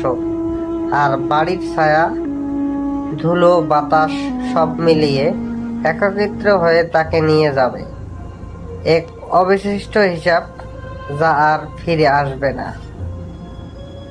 এরপর থেকে সে তার নিজের যে গ্রাম ছিল, সে নিজের গ্রামটাই ত্যাগ করে।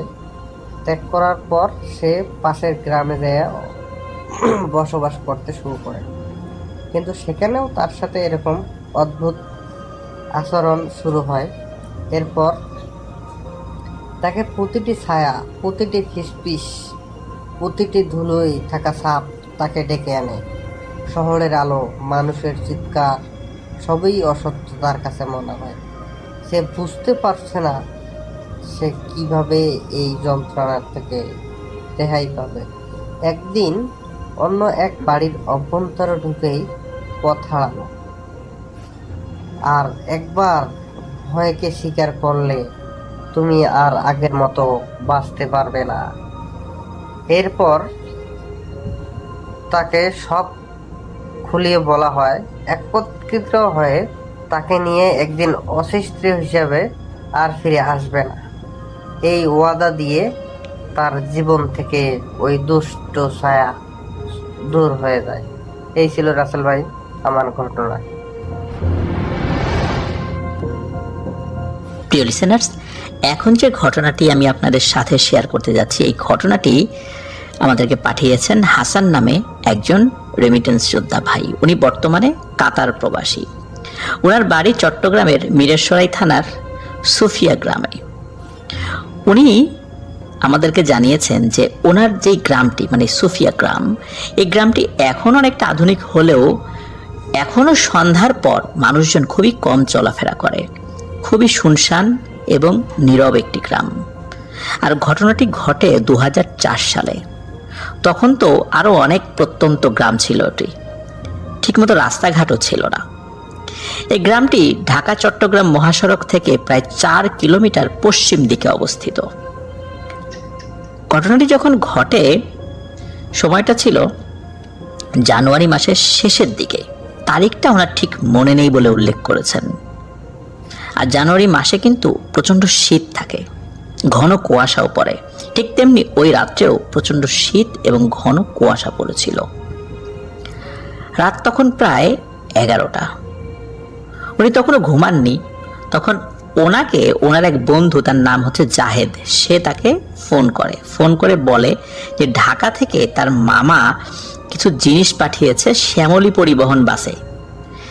এই জিনিসগুলি ওনাদের মহাসড়কে ওই শ্যামলী পরিবহনের একটি কাউন্টার রয়েছে, সেখানে নামিয়ে দেবে। শীতের রাত তো, কাউন্টার বেশি রাত পর্যন্ত খোলা থাকবে না, তাই তাড়াতাড়ি যেতে হবে। রাত 12টার আগেই ওখানে পৌঁছাতে হবে। যেহেতু জাহেদ একা যেতে চাচ্ছে না, হাসান ভাইকে নিয়ে যেতে চাচ্ছে।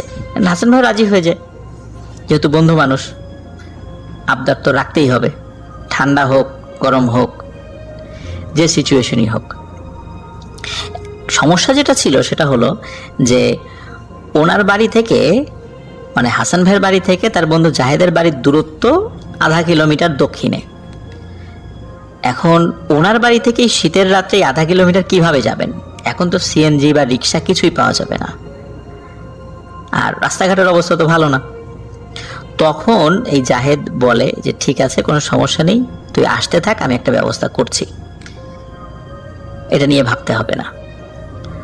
আর 0.5 কিলোমিটার পথ তো খুব বেশি কিন্তু আসলে দূরও নয়। তো উনি ফোনে বলেন যে ঠিক আছে, আমি আসছি, তুইও বের হ। ওনারা বের হয়ে উনি বের হয়ে যান। তো বের হওয়ার আগে ওনার আম্মুকে এটা বলে বের হন যে উনি যাচ্ছেন, জাহিদ ফোন করেছে, এই কারণে আমি যাচ্ছি। এদিকে ওনার আম্মু একটু স্বাভাবিকভাবে একটু টেনশন করেন যে এত রাত হয়েছে, তারপর গ্রামের ব্যাপার স্যাপার আর কি। রাত 11টা মানে তো অনেক রাত, তারপর আবার বাইরে প্রচণ্ড ঠান্ডা। টর্চ লাইট এবং শীতের কাপড় নিতে যেন ভুল না করে, এটা ওনার আম্মু নির্দেশনা দেন, উনি সেটা করেনও। হাতে টর্চ লাইট এবং শীতের কাপড় ভালো করে পরে উনি বের হন। ওনার বাড়ি থেকে বের হয়ে একটু সামনের দিকে গেলে একটি মসজিদ রয়েছে, তারপর একটি কবরস্থান রয়েছে, আর তার একটু সামনেই ওনার বন্ধুর বাড়ির রাস্তা। উনি মসজিদটা অতিক্রম করেন, কিন্তু কবরস্থান যখন পার হচ্ছেন তখন হঠাৎ একটা গরম বাতাস উনি অনুভব করেন। একটু ভয় ভয় অনুভূতি হচ্ছিল ওনার। একে তো আশেপাশে মানুষজন একদমই নাই, আর থাকার কথাও না, কারণ সন্ধ্যার আগেই এই শীতের রাত্রে সবাই যার যার ঘরে ঢুকে যায়। আর আশেপাশে তেমন কোনো দোকানপাটও নেই যে মানুষের আড্ডা থাকবে সেখানে। যাই হোক, উনি সামনের দিকে তাকিয়ে হেঁটে যাচ্ছেন, কিন্তু বারবার ওনার মনে হচ্ছিল পেছন থেকে কেউ ওনাকে ফলো করছে। তো ভয় লাগছে, কিন্তু তারপরও এটা ভেবে এগোতে থাকেন যে বন্ধুর বাড়িতে একদম সামনেই, চলেই তো আসছে প্রায়। তো সে ওই বন্ধুর বাড়ির কাছে গিয়ে একটা ফোন দেয়। সে ফোন রিসিভ করে বলল যে একটু ওয়েট কর, আমি পাশের বাড়ি থেকে একটি সাইকেল নিয়ে আসি। তো এই কারণে ওনার বন্ধু জাহিদের জন্য সেখানে ওয়েট করছিল। আর এই ওনার বন্ধুর বাড়ির ঠিক সামনের দিকে দুটো বাচ্চার কবর দেয়া হয়েছিল। আর এই বাচ্চা দুটি ওনার বন্ধুর বাড়ির পুকুরের পানিতে ডুবেই মারা গিয়েছিল। আর কবর দুটোর পাশে একটি অনেক পুরাতন এবং লম্বা একটি তাল গাছ। হঠাৎ করে যখন উনি তাল গাছের দিকে তাকিয়েছেন, তখন ওইখানে ফলো করেন যে ওখানে কোনো একটা অবয়ব দেখা যাচ্ছে। একটু ভালো করে খেয়াল করেন যে এটা তো মানুষের মতো লম্বা একটা অবয়ব। তাল গাছের মতো লম্বা না হলেও তাল গাছের যেই দৈর্ঘ্য এর প্রায় অর্ধেক হবে। এত বড় কোনো মানুষ তো হতে পারে না। এবং উনি অন্ধকারে যতটুকু বুঝতে পারলেন যে এই অবয়বটার শরীরে সাদা পোশাক, কিন্তু তার মুখমণ্ডল অনেক চেষ্টা করেও বুঝতে পারছিলেন না।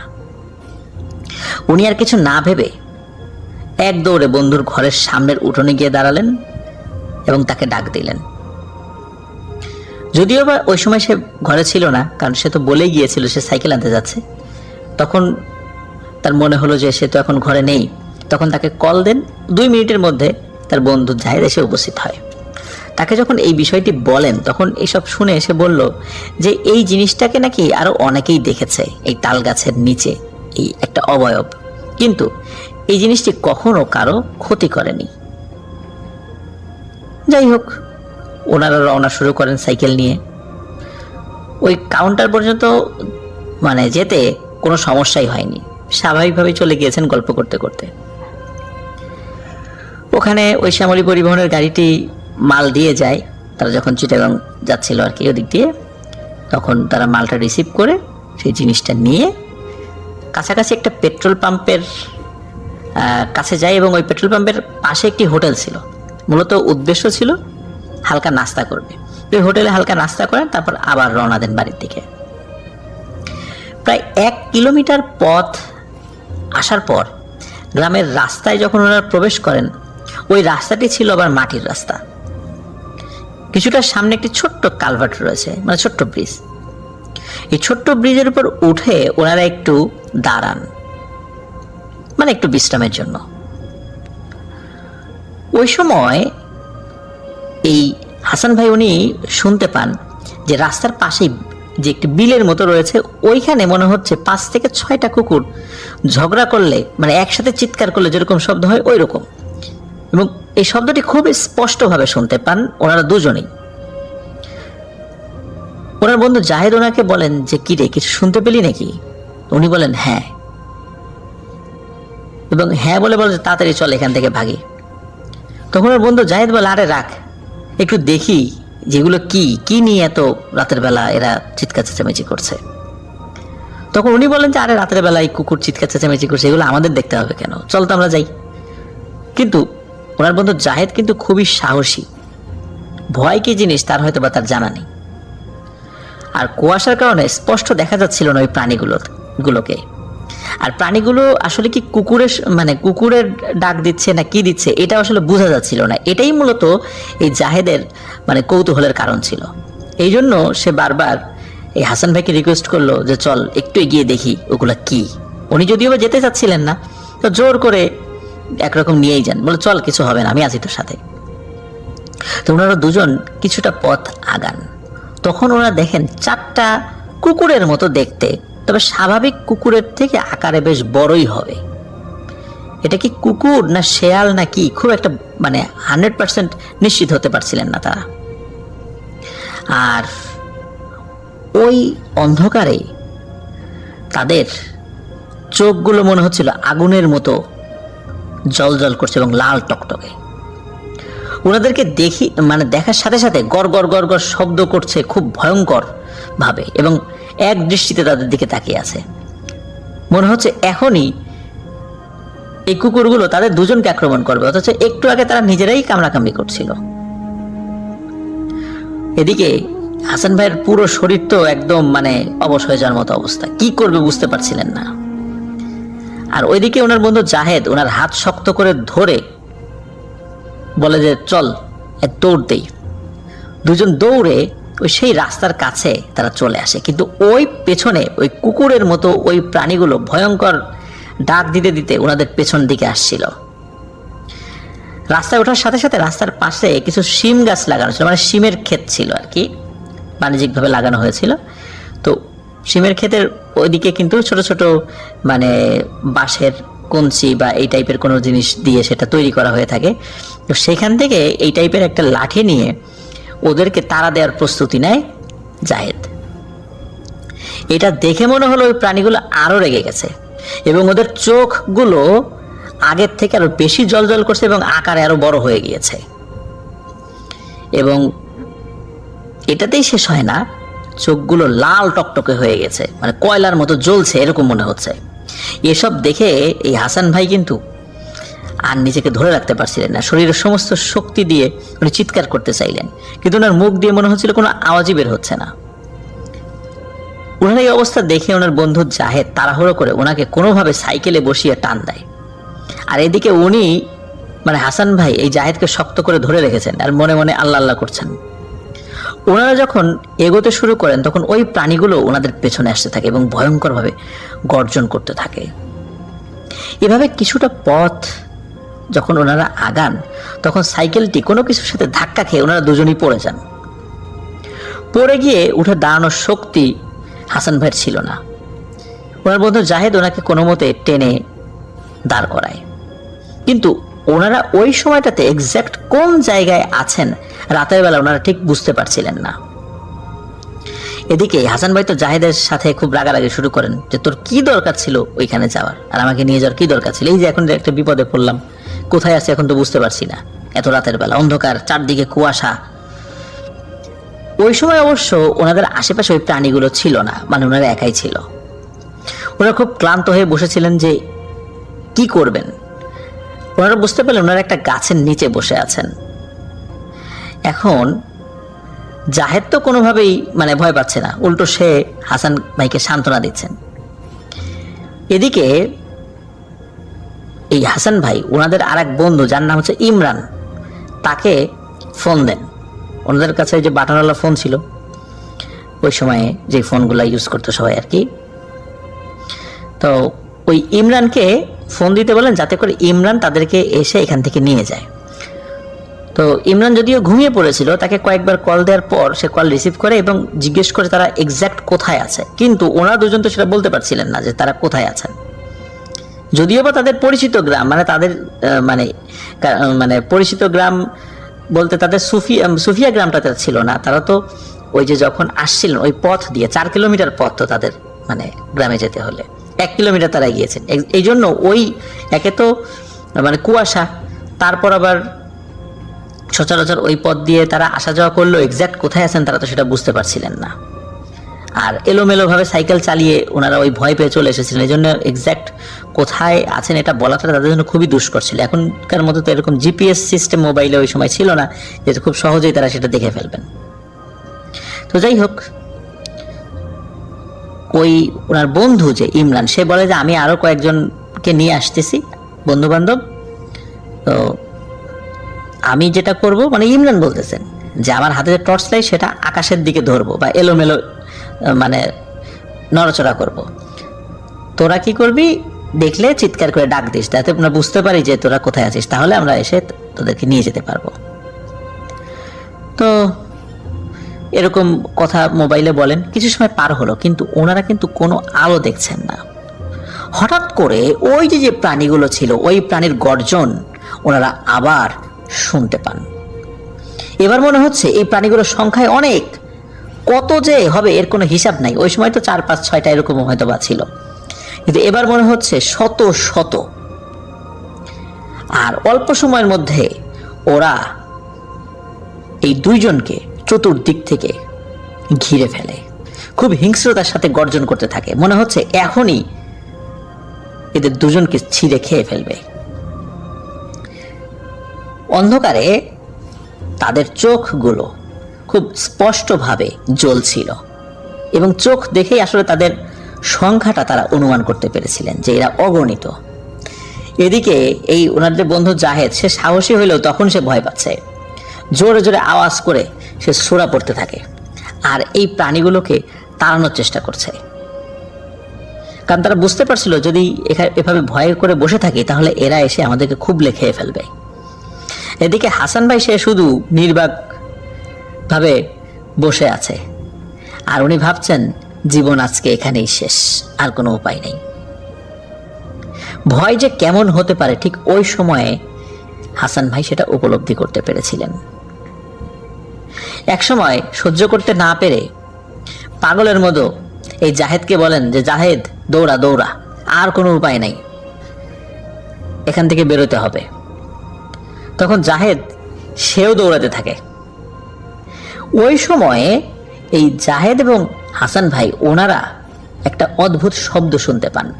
যে প্রাণীগুলো এতক্ষণ গর্জন করছিল সেই প্রাণীগুলো এখন বিশ্রী শব্দে হাসতে থাকে এবং হাসতে হাসতে মনে হচ্ছে তাদের পিছনে দৌড়াচ্ছে।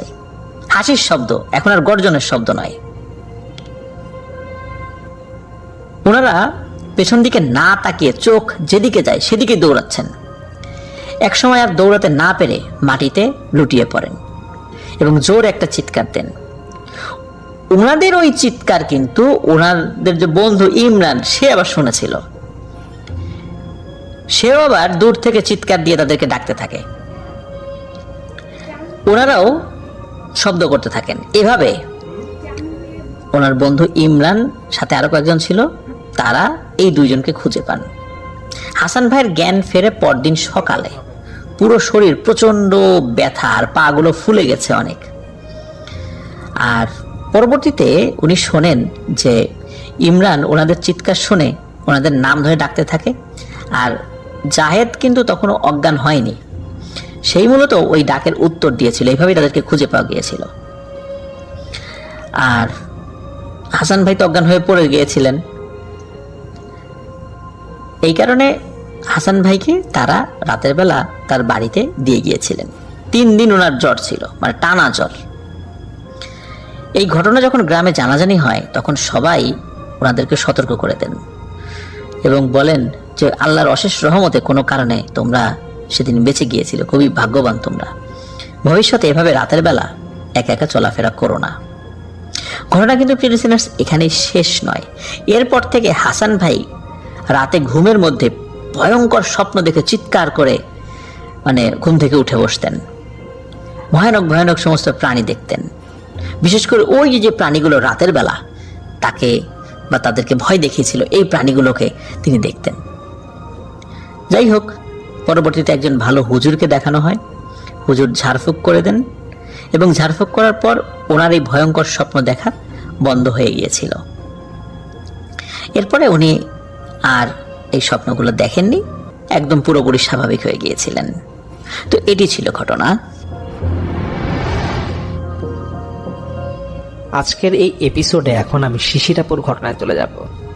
শিশিরাপুরকে আপনারা অনেকেই হয়তো চিনেন। ওনার বেশ কিছু ঘটনা আমি আগের কোনো এপিসোডে প্রচার করেছিলাম। শিশিরাপুর খুলনায় থাকেন এবং বর্তমানে তিনি খুলনাতেই আছেন। ওনার সাথে আমার পরিচয় হয় আরও 4-5 মাস আগে। তখন তিনি একদিন আমাকে ফেসবুকে নক করেন এবং বলেন যে ভাই, আমার কাছে বেশ কিছু ঘটনা আছে, আপনাদের শোতে যদি পারেন প্রকাশ করতে পারেন। তো আমি খুব বেশি আগ্রহী তখন যখন উনি বলে যে ভাই, আমার সাথে সবসময় কিছু জিনের সাক্ষাৎ হয় এবং সেই জিনগুলো আমার সাথেই থাকে, সেই জিন রিলেটেড অনেক ঘটনা আছে, আপনি কিন্তু আপনার শোতে প্রচার করতেই পারেন। তারপর একের পর এক কিছু ঘটনা শিশির উপর আমাকে পাঠায়, যেটা আমি প্রচার করি এবং আপনাদের থেকে অনেক ভালো ফিডব্যাক পাই। অনেকে আমাকে আবার বলেছেন যেগুলো তো অবাস্তব ঘটনা, কিন্তু আমি বলবো যে কোনো কিছুই অবাস্তব না যদি তা আপনি বিশ্বাস করেন। এবং আশ্চর্যের বিষয় হচ্ছে এটা যে শিশিরাপুর প্রতিটা ঘটনা জাহিদ ভাই শুনেন এবং তিনি আমাকে বলেছেন যে আসলে শিশিরাপুর ঘটনা বাস্তব, এটা সম্ভব। তো শুরুতে যেটা বলবো যে শিশিরাপুর জন্মটা হয়েছিল কিন্তু কোনো একটা দায়ের মাধ্যমে। সেই দায় ছিল জিন, তাকে একটা সময় পাওয়া যায়নি পরে। এবং শিশিরাপু মানুষ এবং জিনের সংমিশ্রণে তৈরি, এটা শিশিরাপু আমাকে নিজে বলেছেন এবং কোনো একটা মাধ্যমে এটা আমি জানতে পেরেছি।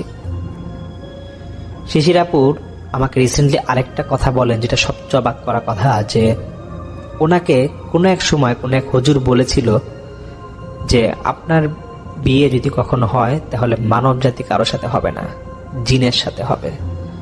এবং শিশিরাপু আমাকে এটাও বলে যে ভাই আমার জন্য অনেক বিয়ের প্রপোজাল আসছে কিন্তু কোথাও কোনো বিয়ে আমি করতে পারি নাই, যে কোনো কারণে বিয়েটা ভেঙে যেত। এবং এই সমস্যার কারণে তিনি আমাদের পার্শ্ববর্তী দেশ ভারত এবং বাংলাদেশে অনেক হুজুর দেখিয়েছেন, অনেক জায়গায় গিয়েছেন, কিন্তু কোনো সমস্যার সমাধান করতে তা কেউ পারে নাই। তো যাই হোক, আমি ওনার ঘটনার একটা যেটা বলছি, ছোট ঘটনা, যেটা শিশিরাপু আমাকে কয়েকদিন আগে বলে যে ভাই আমার একটা ছোট ঘটনা আছে এরকম, যে আজ থেকে 8 মাস আগে আমি একদিন রাতে স্বপ্ন দেখি যে আমি স্বপ্নের মাঝে দেখছি যে আমি একটা কোনো সুন্দর একটা দেশে চলে গিয়েছি, যেটা বাংলাদেশ বা পৃথিবীর কোনো দেশ না, এটা অন্য একটা জগৎ।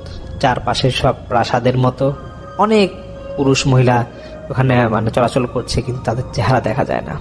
এই স্বপ্নগুলো নাকি উনি প্রায় দেখতো, তবে সেদিনকার স্বপ্ন ছোট ব্যতিক্রম।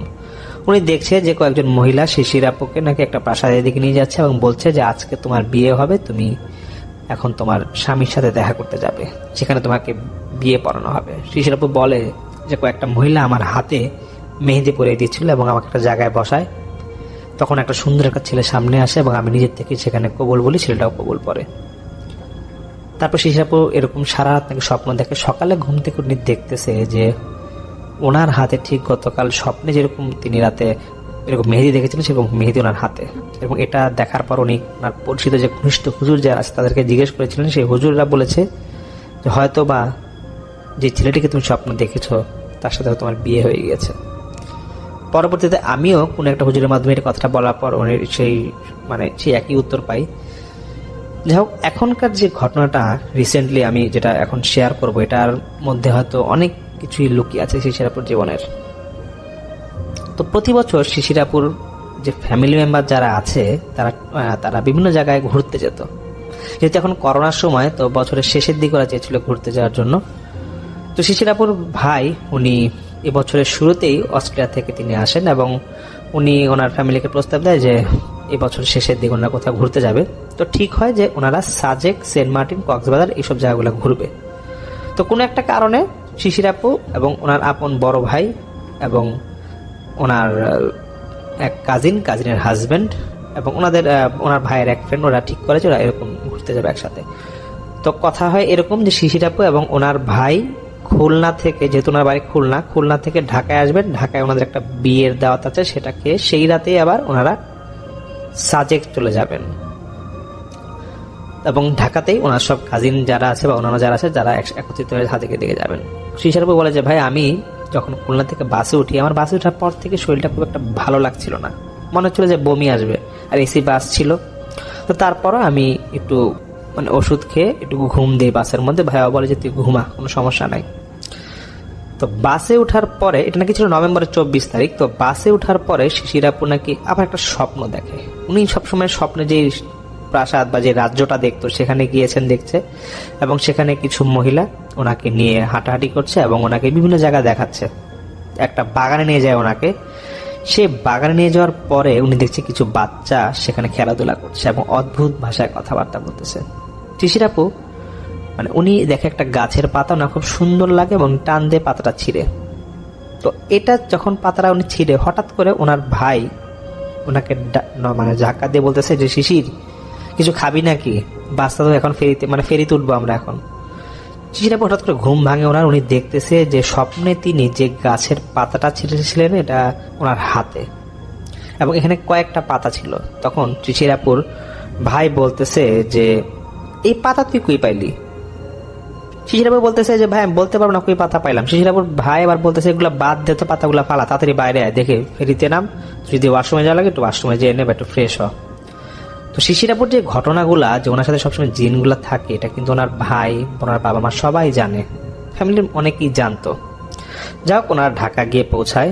ঢাকায় গিয়ে পৌঁছানোর পর ওনার লালবাগের কেল্লার পাশেই ওনার সেই কাজিনের বাসা, যেখানে একটা বিয়ের দাওয়াত ওনাদের ছিল। ওনাদের প্ল্যান ছিল এরকম যে বিয়ের দাওয়াতটাকেই রাতে আবার ওনার সাজেকের উদ্দেশ্যে রওনা দিবে। তো শিশিরবাবু বলে যে ভাই আমি সেই বাসায় যখন যাব, আমি যখন বাসায় ঢুকি তখন স্যান্ডেলটা খুলে যখন ফ্লোরটা পাড়া দিব, হঠাৎ করে আমার পাটা গরম লাগতেছে কেমন জানি। তো আমি হঠাৎ করে খেয়াল করি যে একটা বয়স্ক মহিলা, এবং সেটা ছিল আমার কাজিনের শাশুড়ি।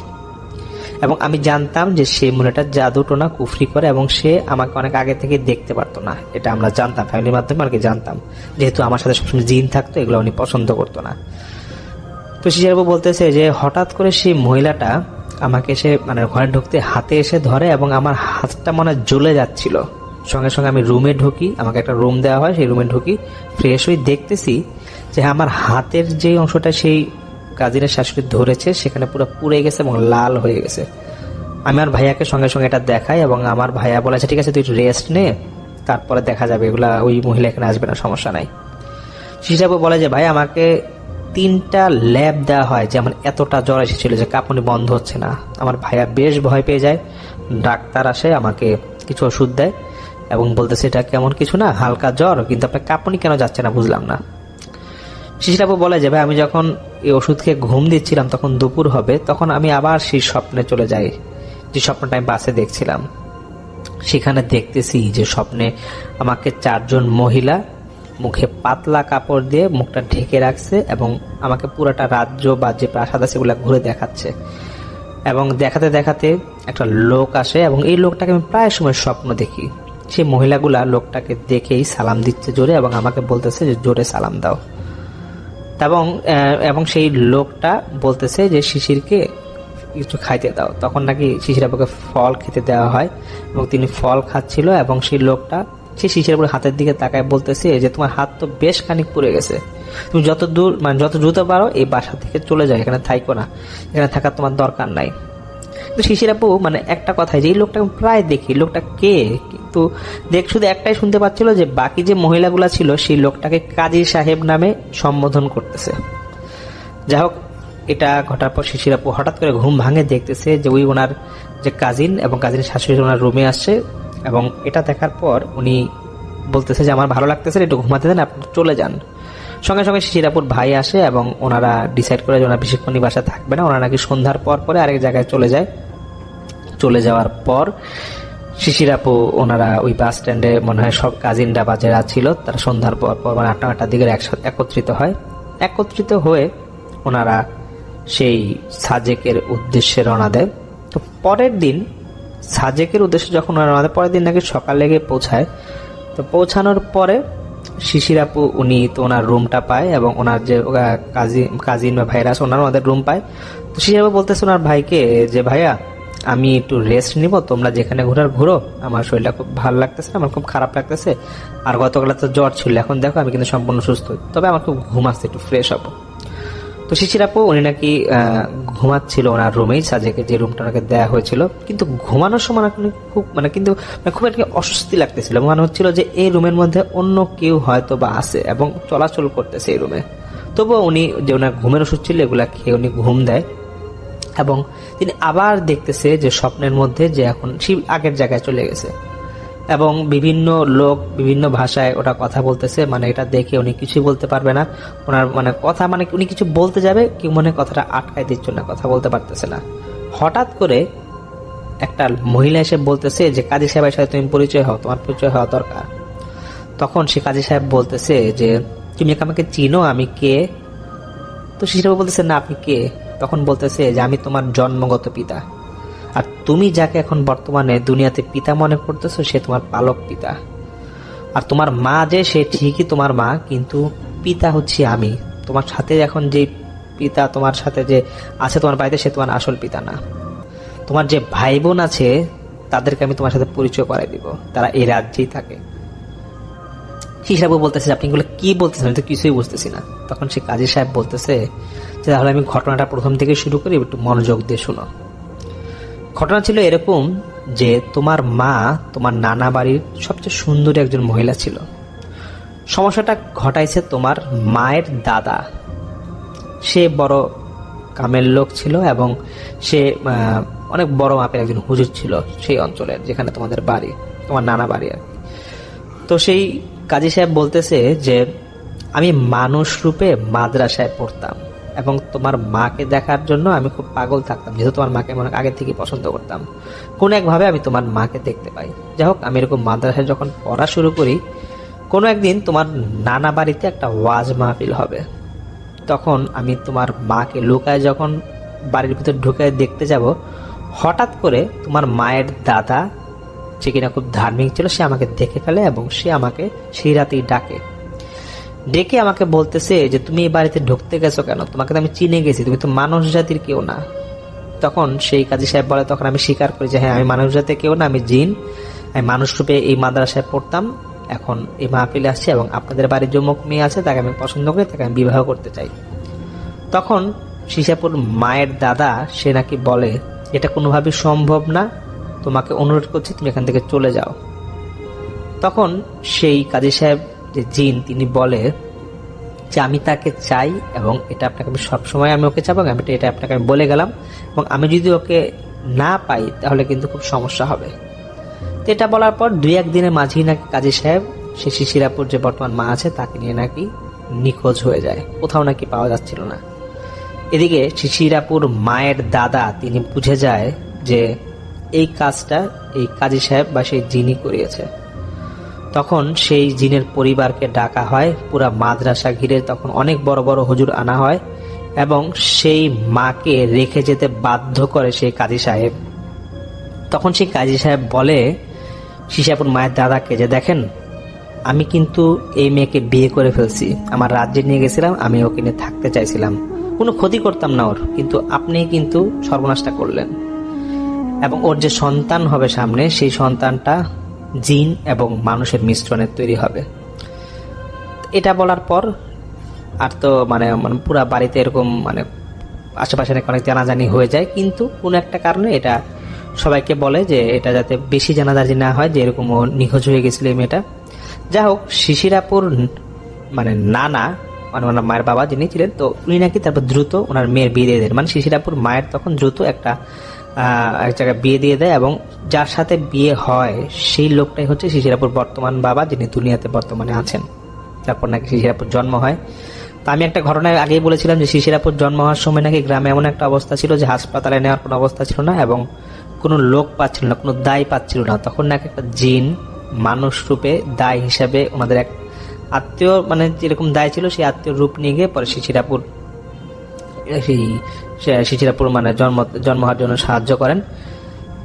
যাই হোক, তার পরবর্তী তারপরে তো সেই কাজী সাহেব শিশিরাপুরকে স্বপ্নে এরকম বলতেছে যে দেখো, যেটা সত্য এটা তো গোপন করার কিছু নাই, তবে এটা ঠিক যে তোমার মা এগুলা কিছুই বিস্তারিত জানে না এবং তোমার বাবা এগুলা বিস্তারিত কিছুই জানে না।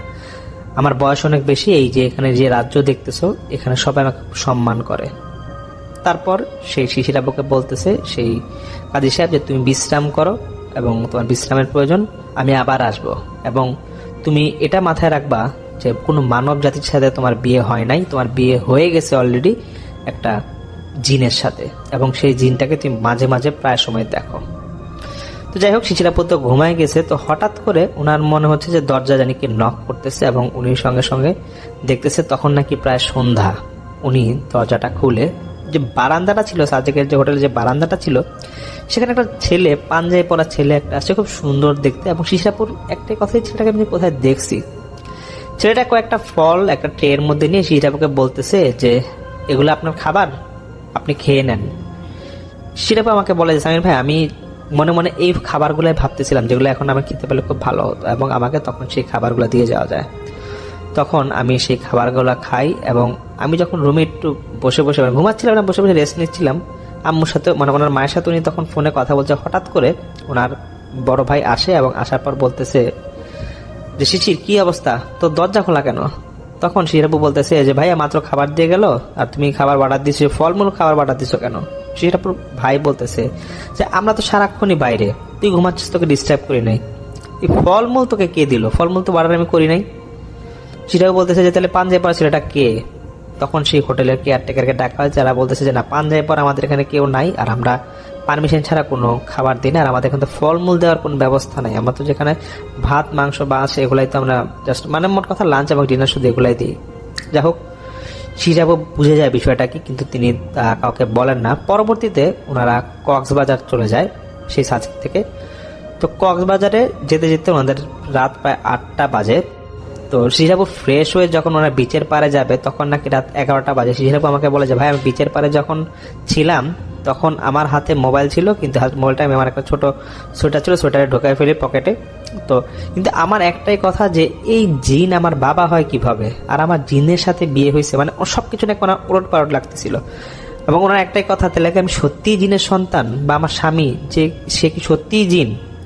তো এগুলা যখন চিন্তা ভাবনা উনি করতেছে, উনি নাকি হাঁটতে হাঁটতে অনেক গভীর সমুদ্রে চলে গেছিল, উনি কিন্তু বলতেও পারবে না।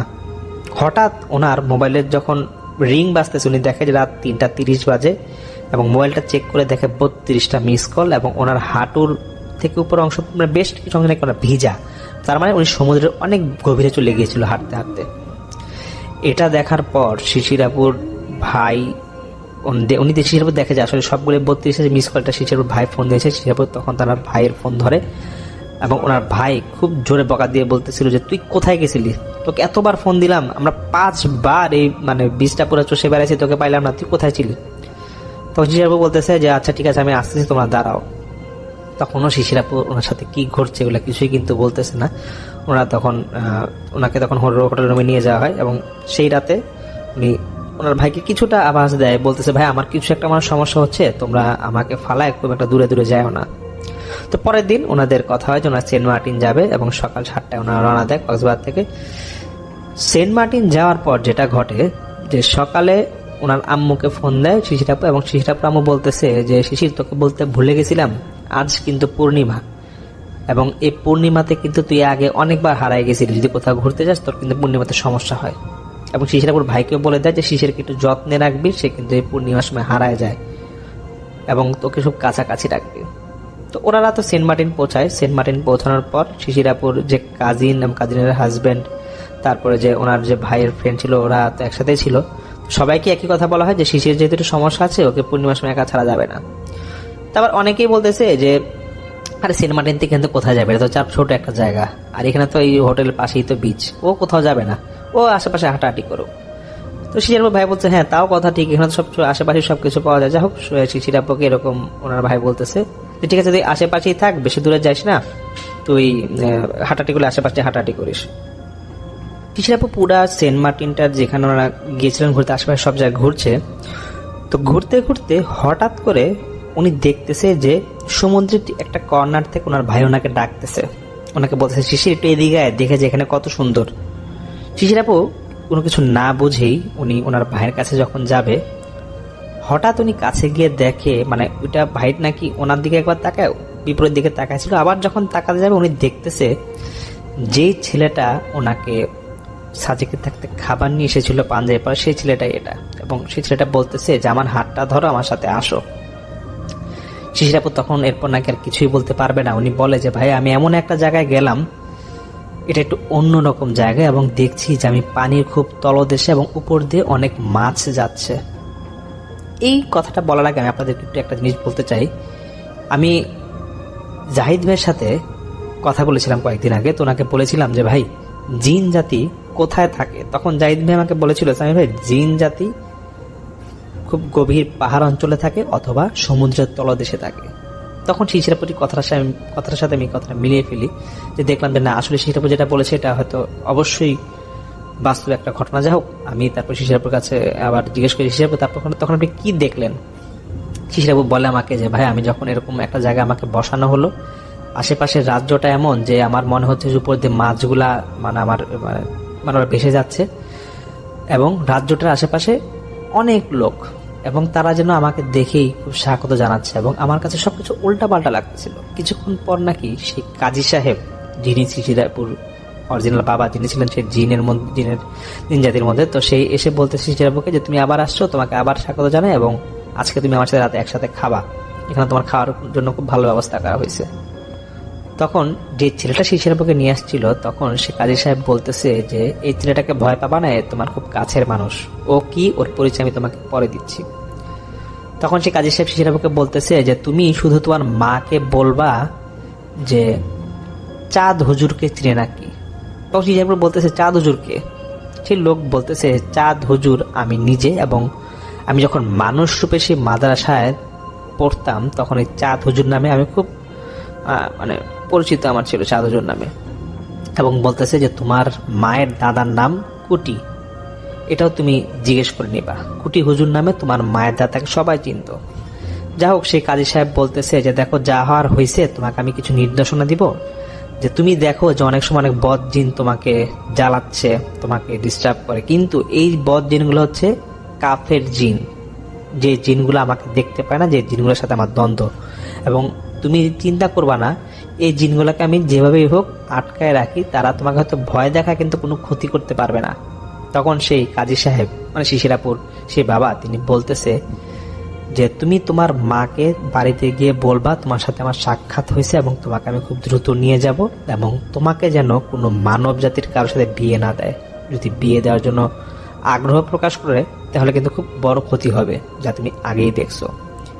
এবং সেই মুহূর্তে সে কাজী সাহেব বলে যে তোমার বিয়ে হয়ে গেছে, এবং যে জিনের সাথে বিয়ে হয়েছে সেই ছেলেটা হচ্ছে যে তোমাকে সেই সাজেকে যার সাথে তোমার দেখা হয়েছিল, যে তোমাকে খাবার দিয়েছিল, এবং এখন যে ছেলেটা তোমাকে নিয়ে আসছে তার সাথে তোমার বিয়ে হয়েছে, এবং এটা তোমাকে মানতেই হবে, তুমি মানো কি না মানো। যাই হোক শিশির আপুকে এই ঘটনাগুলো বলে, এবং শিশির আপুকে সে কাজী সাহেব বলে যে তুমি বাড়িতে চলে যাও, তুমি এখানে বেশি দিন থাইকো না, তো আর এখানে তোমার থাকাটা ঠিক হবে না, এবং তুমি খুব সাবধানে থাকবা, তুমি আমাকে স্মরণ করবা, আমি এসে পড়বো, এটা নিয়ে তুমি কোনো চিন্তা করবো না। শিশির আপু তারপর আমাকে বলে যে ভাইয়া আমি তখন হঠাৎ করে নিজেকে ফিল করে দেখি যে আমি যেই রিসোর্টটায় উঠছিলাম রিসোর্টের বারান্দায় দাঁড়ায় আছে, এবং আমার ভাইয়া পিছন থেকে এসে আমাকে জোরে ধাক্কা দিয়ে বলতেছে যে তুই গত একদিন কই ছিলি। ভাইয়ার আশেপাশে দেখতেছি অনেকেই দাঁড়ায় আছে যারা আমরা একসাথে আসছিলাম, এবং অন্যান্য রিসোর্টে আরো কয়েকজন প্রায় 8-10 জন দাঁড়ায় আছে, এবং আমাকে এবারে খুব বকাবকি করতেছে। কিন্তু ভাইয়া একটা পর্যায়ে বুঝে যায় আমি একটা সমস্যায় পড়ছিলাম। তখন ভাইয়া আমাকে আলাদা রুমে নিয়ে বলে যে কি হয়েছিল আমাকে বল। তখন আমি ভাইয়াকে সম্পূর্ণ সব ঘটনা খুলে বলতে বাধ্য হই, আমি কোথায় ছিলাম, কি হচ্ছে আমার সাথে কয়েকদিন। তখন ভাইয়া আমাকে বলে যে থাক, এটা তুই আর বাবা আমাকে জানাস না, এটা পরে ঠান্ডা মাথায় পরে জানানো হবে। সেটা পরে বলে যে ভাই আমরা সেদিন থাকি না ওইখানে, আর আমরা তখন তারপরেই খুব দ্রুত আবার কক্সবাজার আসি, ওইখান থেকে আমরা মহেশখালী যাই এবং কিছু কিছু জায়গায় ঘুরতে যাই। তো ওইখানেও কিছু ঘটনা ঘটে মহেশখালীর সেই মন্দিরে, এবং তারপর বৌদ্ধদের কিছু মন্দির ছিল, ওখানে কিছু ঘটনা ঘটে, এগুলো শিশির আমাকে বলেছে, ওগুলো আমি শেয়ার না করি, আরেক সময় তো শেয়ার করব। তো এটাই ছিল শিশিরাপুর ঘটনা এখন পর্যন্ত। শিশিরাপুর সাথে আরো কিছু ঘটনা ঘটেছে, কিন্তু উনি আমাকে বলেছে যে ভাইয়া আমার অনেক ঘটনা বলার মানা আছে দেখে আমি শেয়ার করছি না। এবং আমার এই যে ঘটনা শিশিরাপুর সম্পর্কে যেটা বললাম, শিশিরাপু আমাকে বলে যে ভাই আপনি যদি এটা প্রকাশ করেন, যদি আমার ফ্যামিলি রিলেটিভকে শুনে যায়, তাহলে তারাই সর্বপ্রথম এই ঘটনাগুলো প্রথম শুনবে, যে যেটা আমার সাথে সেন্ট মার্টিনের বা কক্সবাজার যেটা ঘটেছিল। শুধুমাত্র তার যে ভাই, বড় ভাই, তিনি আগে জানতেন, আর কেউ জানে না। তো ধন্যবাদ শিশিরাপুকে এই ঘটনাটা পাঠানোর জন্য। ডিয়ার লিসেনার, আশা করি এই এপিসোডের মধ্যে আপনারা যে ঘটনাগুলো শুনতে পারলেন প্রত্যেকটি ঘটনাই ভালো লেগেছে। প্রতিনিয়ত এই ধরনের বাছাই করা ভয়ানক ঘটনা শুনতে এই চ্যানেলটি অবশ্যই সাবস্ক্রাইব করে নেবেন, আপনারা যাতে খুব সহজেই বাছাই করা ভয়ানক ঘটনাগুলো শুনতে পারেন। এই কারণেই বিভিন্ন জায়গা থেকে এই ঘটনাগুলো খুঁজে বের করে প্রতিনিয়ত রাত 10টা বাজে পাবলিশ করা হয়। তবে আপনারা এই বাছাই করা ভয়ানক ঘটনাগুলো অনেক পছন্দ করে থাকেন, তাই আমি প্রতিনিয়ত বিভিন্ন জায়গা থেকে এই ভয়ানক ঘটনাগুলো বাছাই করে প্রতিনিয়ত রাত 10টা বাজে পাবলিশ করে থাকি। যারা এখনো এই চ্যানেলটি সাবস্ক্রাইব করেননি আমি তাদেরকে বলতেছি, আপনারা প্রতিনিয়ত এই চ্যানেলে ঘটনা শুনতেই থাকুন, অবশ্যই আপনারা দেখতে পারবেন আমি সব থেকে বাছাই করা ভয়ানক ঘটনাগুলো এই চ্যানেলে পাবলিশ করে থাকি। আপনারা চাইলে এই চ্যানেলে ঘুরে আসতে পারেন, এই চ্যানেলে অসংখ্য এপিসোড পাবলিশ করা আছে যা শুধুমাত্র বাছাই করা ভয়ানক ঘটনা। তবে আপনাদের মাঝে কোন ঘটনাগুলো ভালো লাগে, আর যে রাসেল ভাই, আফনান ভাই, ডক্টর আলিফ ভাই, এদের মাঝে কার ঘটনা সব থেকে আপনার কাছে প্রিয়, অবশ্যই কমেন্ট সেকশনে জানিয়ে দেবেন। আমি পরবর্তী এপিসোডে ঠিক সেই ধরনের ঘটনা দেওয়ার চেষ্টা করব। তো আজকের জন্য এখানেই বিদায় নেব। আবারও আগামীকাল নতুন কিছু বাছাই করা ভয়ানক ঘটনা নিয়ে আপনাদের মাঝে চলে আসব। সকলেই ভালো থাকবেন, সুস্থ থাকবেন। আল্লাহ হাফেজ।